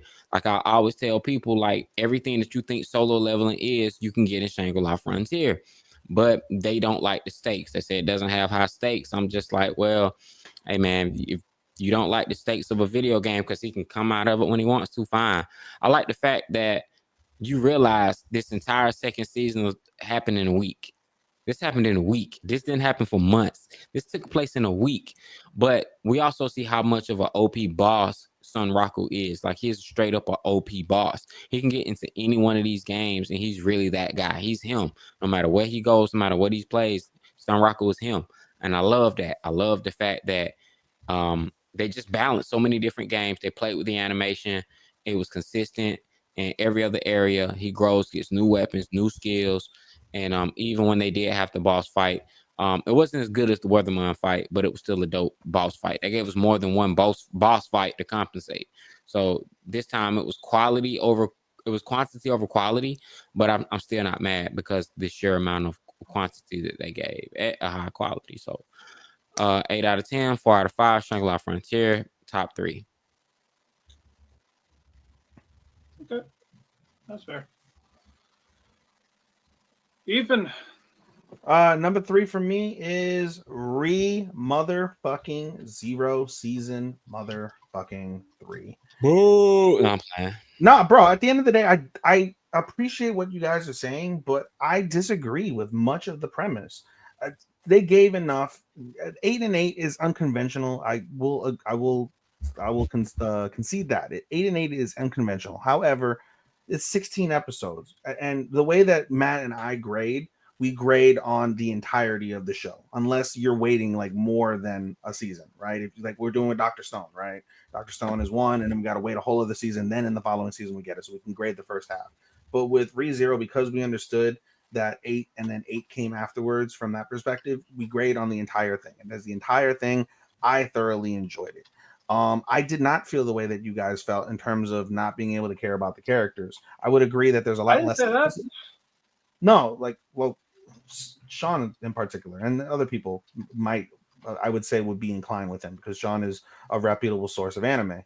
So therefore, I disagree with them from that perspective. I will concede that there is less emphasis on them and less reasons necessarily to care, but there was never a feeling of devoid care from that perspective. I enjoyed everybody's contributions to it for the most part. I didn't find issue with anything. I enjoyed the battle scenes. I would agree that ReZero is at its best when it does the shit that it did in the first 3 episodes. That shit was absolutely batshit mental, and then it didn't fucking go back to it. But I don't mind that. This season was, to me, this season was mostly all gas, no breaks. And despite that, we still got plot progression, which is one of the things that ReZero prides itself on more than many anime in the world today. They give you plot progression throughout the season where you're able to tie little things. There's so many mysteries and questions around ReZero, and the way that they're able to pull these things out and make you think of things that you had seen in the previous seasons, or establish new questions and thoughts as the season progresses and where the show is going to go for those who haven't read the manga or the light novel, whatever it is. When it does that aspect, I think, really well. Character design always fantastic. Animation always great. The musical composition is always stellar. I enjoyed the OP very much. Ed was really good as well. I enjoyed, you said you found nothing in Amelia, Sean, just she got bigger tits. I disagree. I thought I think it was Matt's point, or it might have been Chris, might have been Matt, but talking about how she grew, she really like stood out from being able to, like, stop being on the sidelines like she was in season 2, being like the damsel in distress. Instead, she put motherfuckers in distress. The way she pieced up Regulus was fucking awesome. I understand what you said about Reinhard just fucking Captain Save-A-Ho, just coming in and fucking saving the day for every Tom, Dick, and Harry. But I appreciate that because Reinhard is the most OP character on the good guy squad. And Subaru, even though he went through everything that he went through at the beginning, which was obviously what ReZero is about, but over the course of the season, not that he became a damsel in distress, but he started using logic. And he always uses logic, but he especially used logic to be able to piece things together. And he didn't have to rely so much on all the other OP characters. He got help from Reinhardt, yes. Emilia is way better than him in terms of powers and things of that nature, but he's not relying on Puck. He's not relying on any of that stuff. He actually was able to realize his latent potential with the authority of Sloth, and he used that to more or less seal the battle for the team by using this power that he didn't necessarily want, but now he realizes he can use it in his conventional ways to be able to help and move past the situations. The way that he was as a protagonist, he's always, to me, going to be a good protagonist because of the fact that he, despite his personal wishes and things of that nature, where he only cares about Amelia, he only really cares about trying to save Rem, he finds himself in situations that he doesn't shy away from in terms of saving an entire fucking major city, major metropolis from the wrath and the doom that the Sin Authority always brings with them. At the end of the day, Team Subaru, which is why I gave them Group of the Year, handled literally half of who's left from the Authority and either drove them back or defeated them or captured one in that instance, which I think is a remarkable achievement considering how OP that fuck those antagonists are. So for everything that ReZero is, it lived up to from that perspective. I found no fault in the 8 and 8 piece that it did. And it left me wanting more. And then even at the end, it's not necessarily like the greatest end, I would say, to a ReZero season, but the callback to season 1 when they're like, who's Julius now? Who's Rem? Now we got the same thing, but now we have answers to those questions. Now we know why that is. Now I'd love to go back and maybe they'll do it in season 4 where he relives the battle and he relives the moment that everybody doesn't know who the fuck he is. And maybe we can draw more. Again, when you start reliving some of these pieces, you're able to draw more conclusions, piece more things together, come up with different scenarios and different theories in terms of where you think the show is going to go if you're a non reader from that perspective. And that's intriguing. It's very inviting. It's very thought provoking. And a show that is very thought provoking, as we'll get to one of my final 2, y'all can guess which one it is. Thought provocation, I think, really is an undersung piece of anime, and ReZero does a decent job of that for sure, amongst the battles and everything else that I just alluded to. Number 3 for me is also ReZero. I already wrote a review on it, did a little bit of a deep dive on that, so check it out there. If I was grading just the counterattack arc, yeah, this would be lower. I definitely like the attack arc better, but as we're grading them as together, it's still fine. I just preferred the first half better. But the second half is just a little bit more on the one-sided side with the good guys. I get is called counterattack, but I also like that it wasn't just a whole clean sweep. We had something with Julius. It wasn't something as bad where Super would have to kill himself to start that whole thing all over again. That would have been annoying because who knows if that was going to be the checkpoint for him. But no, everyone played a part. Priscilla did, the Bard, Garfield, or Gorgeous Tiger. Were the fights were they spectacular? No, but it it moved the plot along. That's what it is for this one. I still enjoy ReZero. I still think season 2 is still the best one of the three for sure. Um, there was a certain, as Sean said, like the fantasy supernatural aspect of it was gone from the second half. It was more on the first half of what you know ReZero for. And like I said, I 100% get that, but again, this they do something a little different. Did it do was 100% perfect? No. Did so some stuck with the other characters? Sure. Um, but I'm still intrigued. I'm curious how they're going to handle season 4. I think the gluttonies for the arc are next, if I recall. But no, it's still enjoyable. It's still an enjoyable isekai anime. For those to know, I'm very picky with those lately, and this is still one that still piques my interest. I enjoyed, I enjoy all the characters having something to do, even if you don't 100% care about them. They still had a part. It's not just one person. Even though Reinhard did take the credit for like about half of them with Cornelius, Wilhelm's wife. I'm pretty sure someone else, but it's still enjoyable. At the end of the day, I liked season 3. Just on the side for season 4. So yeah, number 3, ReZero. With that, number 2, Chris. This was gonna be my number one until I literally just changed it because if I can knock down both ReZero. What do you mean just finished it?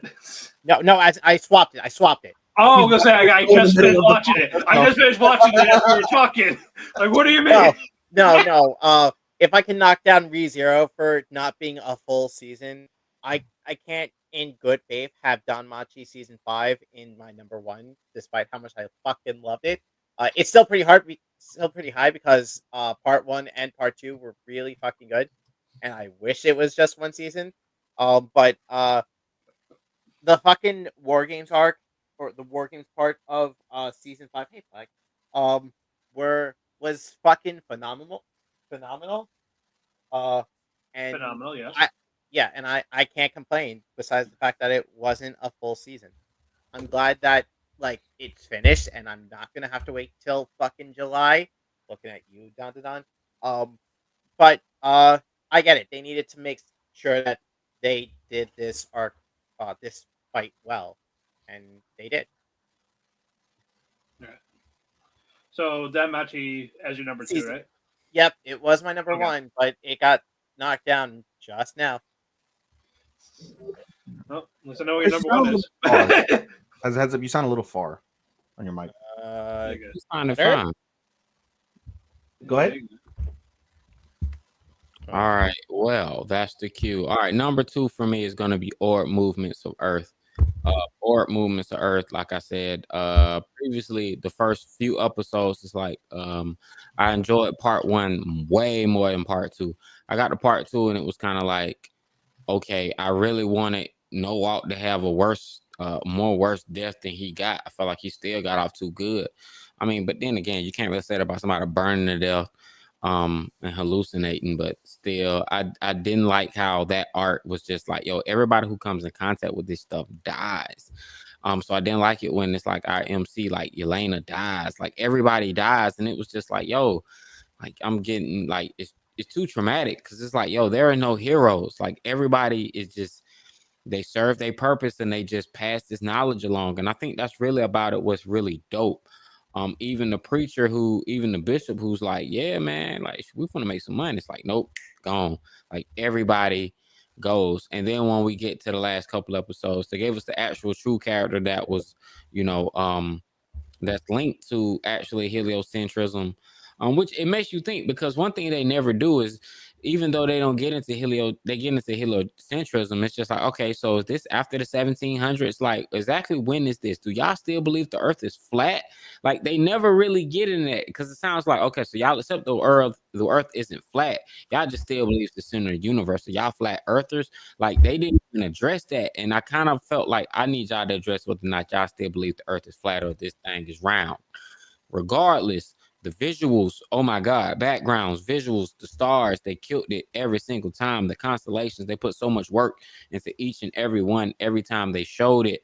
The tension, this was a drama of all dramas. Everything I liked or hated about Vinland Saga season 2, I swear it was taken from the same vein. It was like, yo, it's the same, it was cut from the same cloth. It was cut from the same cloth.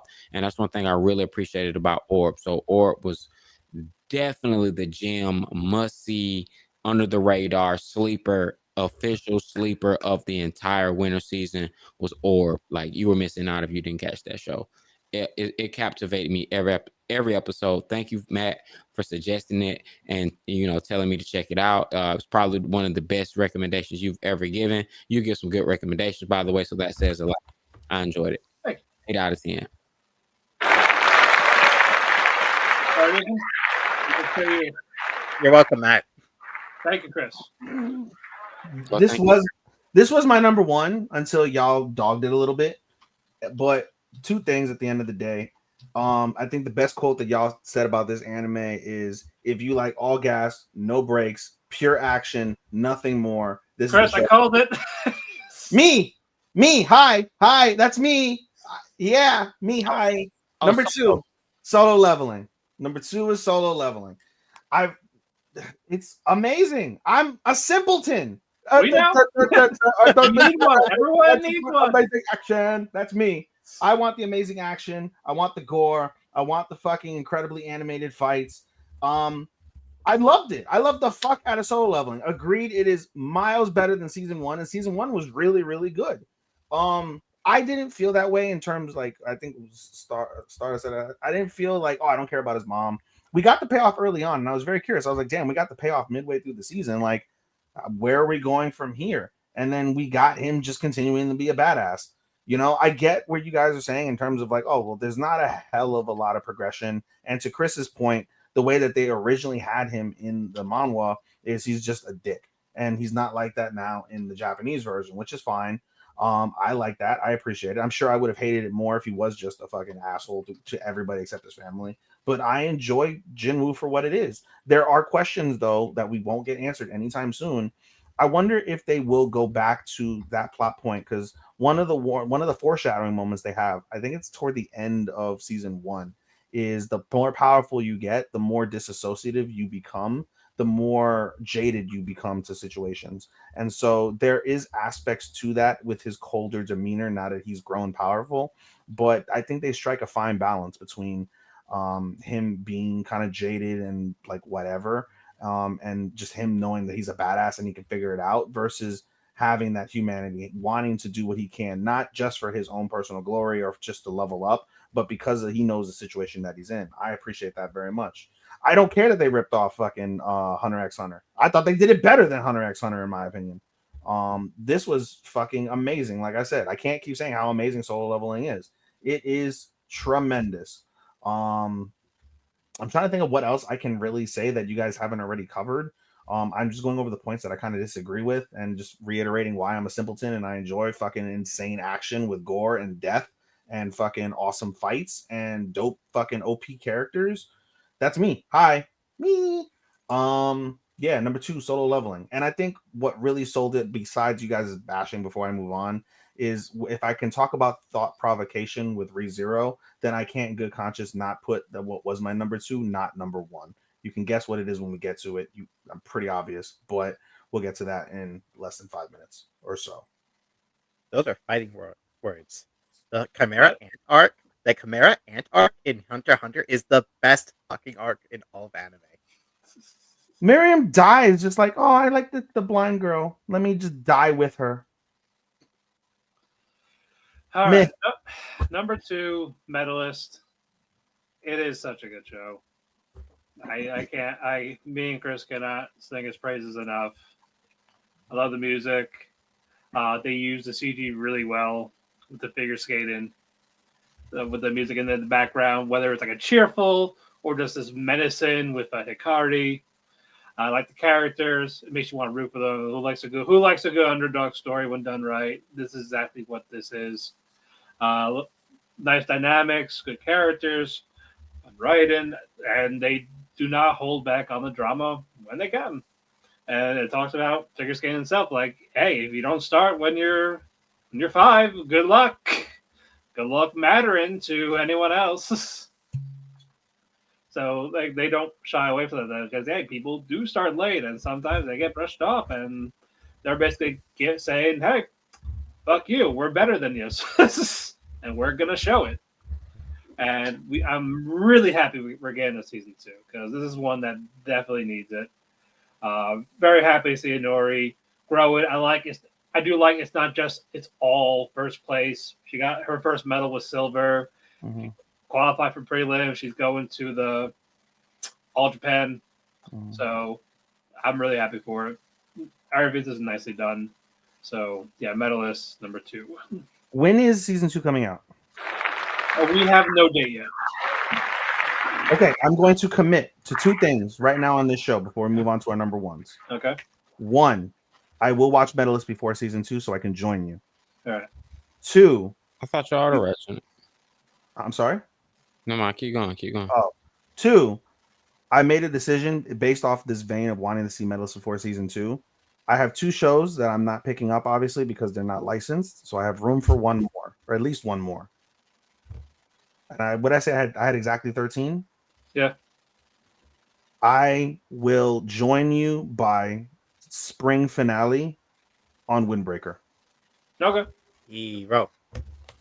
I will join you by the end of the spring season on Windbreaker. I will binge at some point. We will see. Good luck. And that is my target to be able to conscientiously talk to you. If not the finale, the spring finale, definitely by the awards. I will be able to hopefully talk to you about Windbreaker. Okay. And finally, our number 1, Chris. Medalist. There we go. Wait, don't take it. Don't take it yet. Okay. Go ahead, Chris. Sorry. I really love fucking Medalist from the music, from everything Matt just said earlier. It was a really fucking good show. And Idori was such a good character. Tsukasa was a good character. Hell, there were a lot of good characters. Like, all had their own aspirations, their goals. You know, it's just like despite like from I don't know, comparing it to like Blue Box, the characters were the side characters were more fleshed out, aside from like Hina because she's a love interest. But like at the moment we don't have like much for all the characters in the anime. Yeah, as a manga reader, I know more about them, but it was nice to just see them, get fleshed out, and the way they moved with their with the animation budget. It was pretty good to see.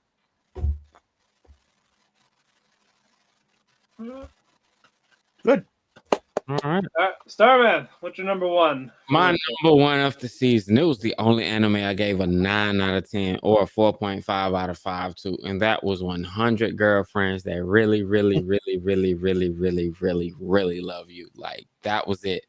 This was the cream of the crop. Season 2 was. I enjoyed season 1, but season 2 was like nothing got stale. Nothing got stale. They kept bringing in new girls, and the way the previous girlfriends interacted and carried the new girls, even when the new girls may have not been as interesting or made a big impact, the way that there was always something with the previous girlfriend that was never covered, that was linked, like Mimi. No, like she lost a beauty competition to one of the previous girlfriends. It's just like, even when we got Mei, which I don't know how you got a Mimi and a Mei, not us getting confusing, but Ninja Girls. Wait till we get Momo. Mama Ninja Girl comes in and like I thought it was cute. Like she makes these dolls, she disappears. I loved all the anime references, all the Dragon Ball Z references that they did. Super Saiyan, the baseball art was baseball game was cool. Like the hair episode was like insane. Like the Yandere, not Yandere, but Tsundere. Tsundere episode, like Tsundere's from the sun. Man, every episode was just hilarious. There was not an episode that went by that I didn't like laugh my butt off and just like, oh man, this is hilarious. Like it was insane. It was funny. It was etchy. It was romantic. Rentaro, I would have absolutely given him best boy. I would have given husbando. He was miles ahead of everybody else. I enjoyed season 2. I cannot wait for season 3. Well, All right, Matt. Before I get to what I presume is both of our number ones, yeah, I didn't give ratings. So Blue Box, I gave a 4.25 out of 5. 100 Girlfriends, 5.5. Trillion Game, 5.5. ReZero, 5. Solo Leveling, 5. And Matt, number 1 was also a 5. We have the same number 1, right? Perfect. Damn. yeah. Or To what is gonna be the free-in of this year, the most not like I shouldn't say free-in was very talked about, but Orb again to Sean's point, not talked about enough, to a show that was stellar from start to finish, that gave us everything that we would have hoped for with no expectations coming in, exceeded everything we could have possibly dreamed of. To number 1, Orb, I offer salud, cheers, mazel tov, ganbai, a good capstone to this season, ladies and gentlemen. It's good shit, pal. I could do a deep dive in a sec because I know you want to talk about it a little bit before I do. No, I honestly kind of want to hear your deep dive. The only thing I'll say before I turn it over to you, Matt, to close this out, is that when I again talk about thought provocation, Orb is a premier example of thought provocation.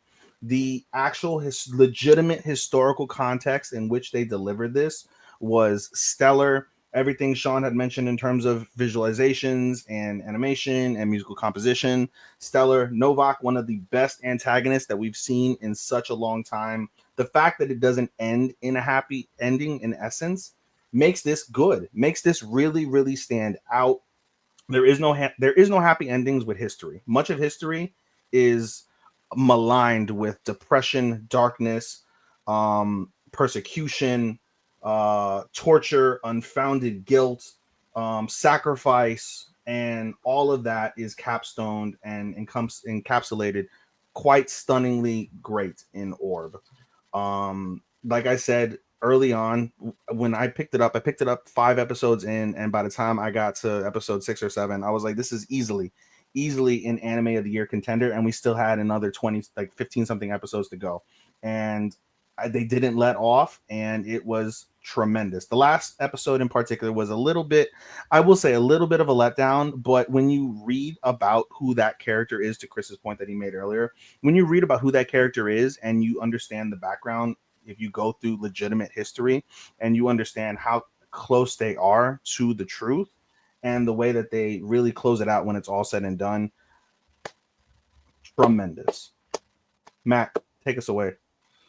Okay, as like I said, I also wrote about this. Like I said, it's more than just the geocentrism or verse healer centrism.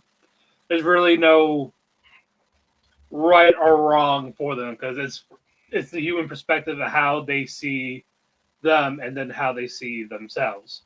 Like Novak believed he was the one that was in the right, even though at the end he probably thought he was in the wrong. Like there was real no hero villain. It's just how you looked at it. It's what you believed in. And for people back then, it wasn't more. It's the human nature. People's thirst for knowledge and other way and doing anything they can to either for some to stop it or some to acquire more. And when we had in the last episode with that Raphael, it's like who knows, that could have been him if he didn't commit unalive, if he did unalive himself, he could have been that turned out that way. And will people still see him as a hero then? Probably not. So I like how it's all that. It's about the character studies of it, of how people are, human nature, human emotions, all of that in there with the study of things. With again with the heliocentrism, geocentrism, and it's just a nice piece of it. It's visually beautiful. The musical composition for it, it was nice. Like it was breathtaking just to see. It makes you want to go outside to like look at the stars. Like, you don't like, want to point out those constellations or it puts new perspective. Like if you ever go camping or you're ever in a desolate place and you look up at the night sky, if you think of this anime, it adds a new introspective like thought to your like already like beaming view that you're seeing. Yeah. To add to your point, like I've been doing it before the show, but it makes you appreciate it a little bit more. And as I said, whether it's constellations or seeing planets, different types of the moon, it's just beautiful to see. Like it's just you and the night sky. So I like that part of it as well. Like, yeah, you know what? Characters have died, whether it's for the greater good or not. The Draka stuff, you know what? I could have taken or leaving it. It was still, even that was in the manga. I kind of wish it was more about Schmidt than Draka, but I also understand why with how she was seeing things. And as I said, no, it was just all really fun stuff. Even if the second half wasn't as powerful as the first, I was still invested in how they were going to handle it. And the dialogue of it was another thing that sold it. Just how they talked, how they believe it. It's like, what does it mean to have free will? Like the fact that you're asking, the fact that you're asking about it, so just people telling you, like you're thinking of it. You're thinking. It makes people want to think, because we're not going to stray away from just it's God or nothing else. Yeah, that can go for so long, like until and now. Look at now, people have different ideologies of what they believe in. Like, do you need religion to be a good person or not? That's debatable. Depends on the person you are talking to. It's all perspective of who you talk to. That's why it's never a right or wrong. And they captivated that. So all of that stuff is why Orb is number one for me. I loved it. Great job to Madhouse. Matt, can I kind of one point you made on the Draka thing? I didn't mind. Draka was the least interesting part. However, in hindsight, thinking about it over these last few minutes with Draka, because both Chris and Sean took exception to it as well to a degree, I think in thinking about Draka, I think the only saving grace from that particular piece of the arc is the fact that I think it's supposed to highlight the ancillary effects of heliocentrism, how it's not only affecting our main characters that are solely involved in it. This is a third party who ended up getting roped into heliocentrism. Yeah. And was negatively affected by the times, the persecution, and all of the negative connotations that came with that ideology. And so I think that's what it highlighted, as well as with. Don't get me wrong. Like I said, she's not bad. It's just more of if I had to rate the characters like with their stuff, yeah, hers would be in the bottom. I do like that with her uncle, even though he's a piece of shit. Her uncle did like there is no God. Like maybe he believes in the Quran instead of the Bible. Like who knows? Like, but he still like believes like there was no God. I don't know. Rafa set it all up, but to be honest, like her burning that book and remember, I feel like she was a more interesting character than Rafa. Rafa he set it up. Like he set the whole thing in motion. And my favorite thing about him was the gangster way that he went out. He was just like, look, bro, you ain't finna burn me alive on no stake, bro. I'm finna OD. Like, I'm not getting hurt. I don't want boots. It's more powerful because he's 13 and he's making this decision, bro. No, that bro. Hold it to me.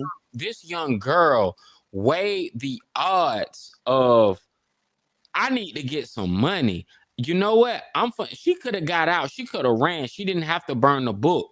She could have just left them, gave them the book, and she could have went on with her life and figured something out. She was just like, I'm gonna take a chance. opportunity. It's a powerful statement. But she was a young woman too, because she wasn't grown. She was just a teenager too. I honestly felt like my favorite thing about Rafa was the way that he went out. He went out like on some gangster, like, bro, I'm finna just OD. I'm out, bro. I'm finna take these poppy seeds. I'm finna drink this liquor. I'm done. He OD. He overdosed on heroin and died. And I was like, dog, that's a crazy way to go out, but it beats getting burned alive. Oh, girl, she did all that, made it to the end, escaped out of that church, got stabbed, bled to death, dying, looking up at the sky. That she hated. Yeah. Never got to sell nothing. Like, it was just the way everything got robbed from her. Yeah. But she contributed. If it wasn't for her, this whole thing would have never went to the next level. It's because of her that this thing got a chance to live on and went, because of the sacrifice she made. Yeah, and Albert probably wouldn't have heard those people talking about on the movements of the earth. No, it's incredible. And so I will say, if I have to rank her, I will honestly say, bro, she is. I think she was one of the stronger characters of the season. Nobody beats Okasi. Nobody still beats Okasi, but I think there's so many levels and layers you can go with Orb, especially like, again, for example, talking to Matt personally. I know Matt's not a very religious character. I'm more into religion, which doesn't say a lot, but I really am into more, I would say, than Matt's more so. But there are different avenues you can go with that just on the religious basis. The greed, for example, when we talk about what's her face, we talk about the greed. She was only focused on the money. The priest was like, I see the money, and that talks about the corruption that is legitimate in that time frame and still is legitimate in today's. Her art had like the best action of the whole series. Those nights that were just wiping everybody out. And then Walk came in. Then we got the explosions. The first episode, they get introduced through a bomb, blew everybody up with a grenade, and then went to slashing with. Bro, Yolanda suicide bombed in front of her daddy. Bro, she had the best art. I ain't gonna lie. That's why the last couple episodes felt like, man, because it was just like, bro, y'all literally just done with the best art. It's just that it's set like, but that's just me personally. I felt like her art. You're not wrong in that. To me, I had to save my own grace because I felt the same way you did. As soon as the episode was over, I swear to God, I spent 2.5 hours on Wikipedia while trying to fall asleep, reading about everything that went on in that time period and elsewhere, so I understood. I did it beforehand, so I spoiled myself more or less how it was, but it wasn't a spoiler because this is, for the most part, told in a fictitious way involving a legitimate baseline historical event. So I read that, and it's so fascinating, bro. And that's, again, the fact that I think this might be the most educational conversation we've had on a particular anime, especially a finale, especially a number one. I can't say that we haven't discussed anything like scientific about it. It's like, bro, we got 21st century technology, bro. Like, everything that they learned in Orbit, I learned in first grade. Like, come on. It's nothing. I just think it's a drama. This is a show that traverses just anime. And again, shows that traverse anime, not just into pop culture, but when you go into historical context and you go into the way that those are presented and the different avenues you can go through that, I think that's what makes the show amazing. I would liken it it's a far different show, but to the same effect that we're having this conversation, people that conversed about Shogun.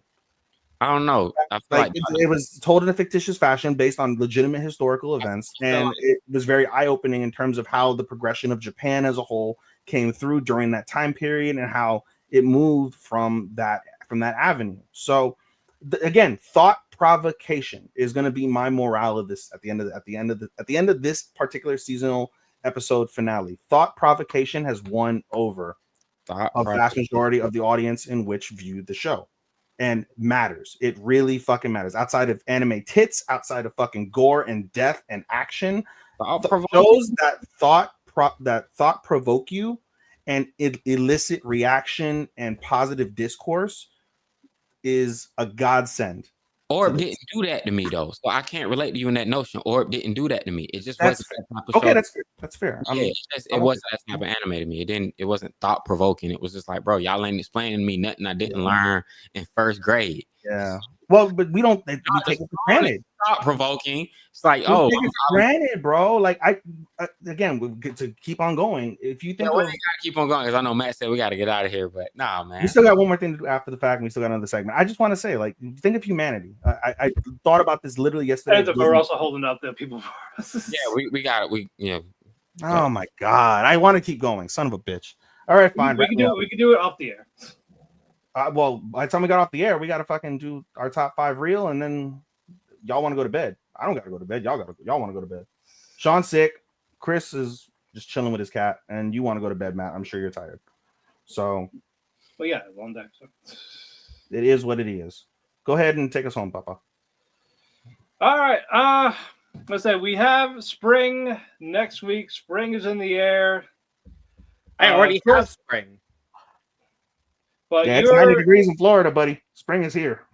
Yeah, well, Chris, we're not gonna talk about your list because you got everything. He's got less. He just talked about this last week. I have less.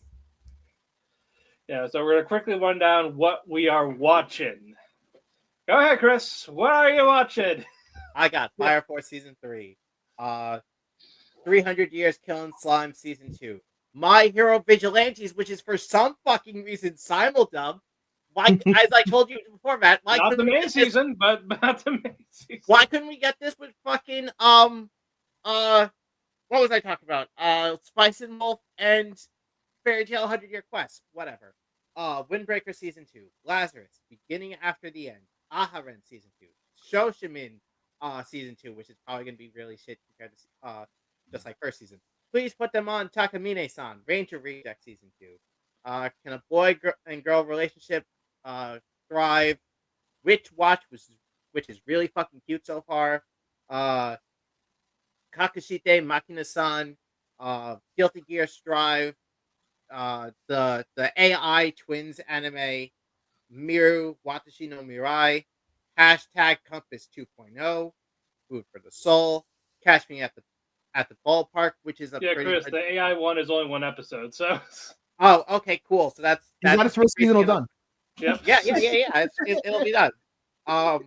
The hit animated sequel of the old ass fucking live action movie Ninja Assassin, Rock the Lady, Once Upon a Witch's Death, Your Forma, Summer Pockets, the new Gundam, Kowloon Generic Romance, Brilliant Healer's Life in the Shadows, Unaware Atelier Meister, Apocalypse Hotel, Mono, My Bashi Witches, Shuzenji Sensei, Shin Samurai Yaiba, which is turning out to be pretty fucking good.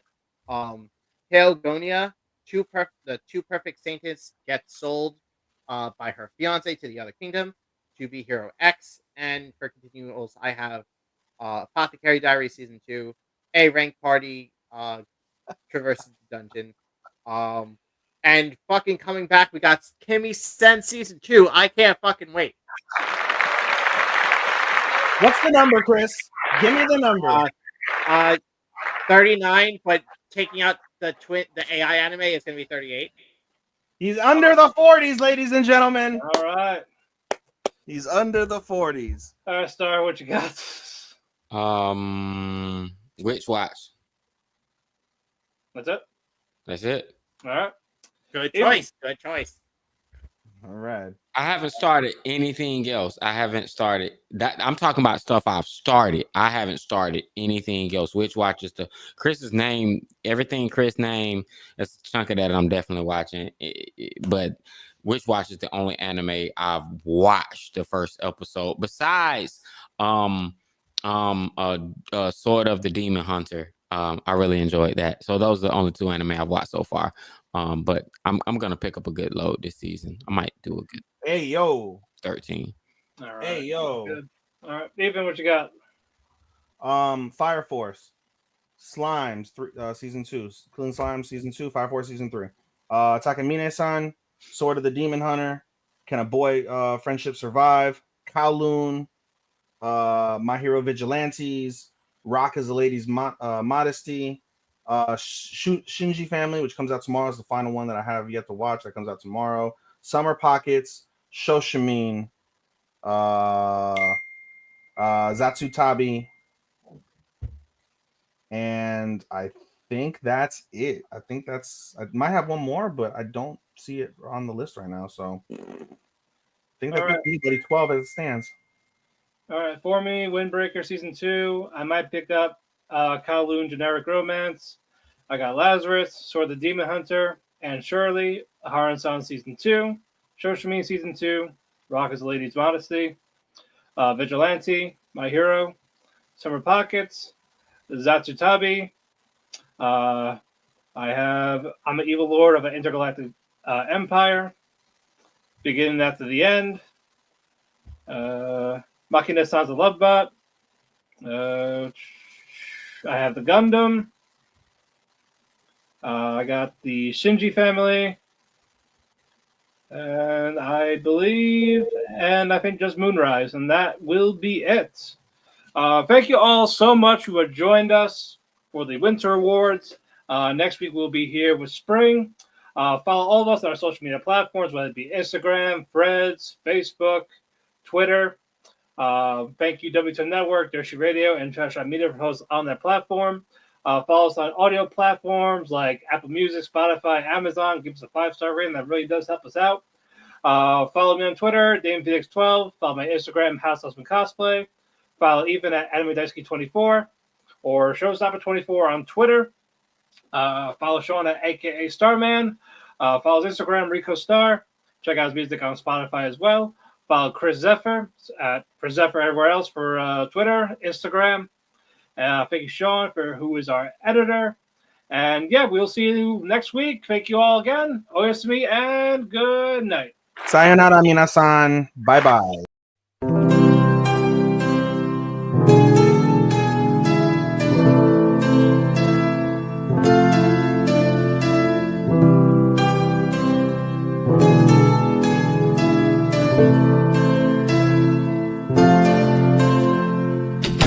The sun goes to sleep, I find myself in a heap because it hurts so much to be away from you. It makes my day when I get a text from you, but still I say goodbye again. Let's hope this isn't the last time that I see your face, but hey, it's fine. I know everybody needs a little space. There's no one to blame. Goodbye again. Let's hope this isn't the last time that I hear your voice, but it's your choice. I can't keep you here forever. Just promise me that you'll come back.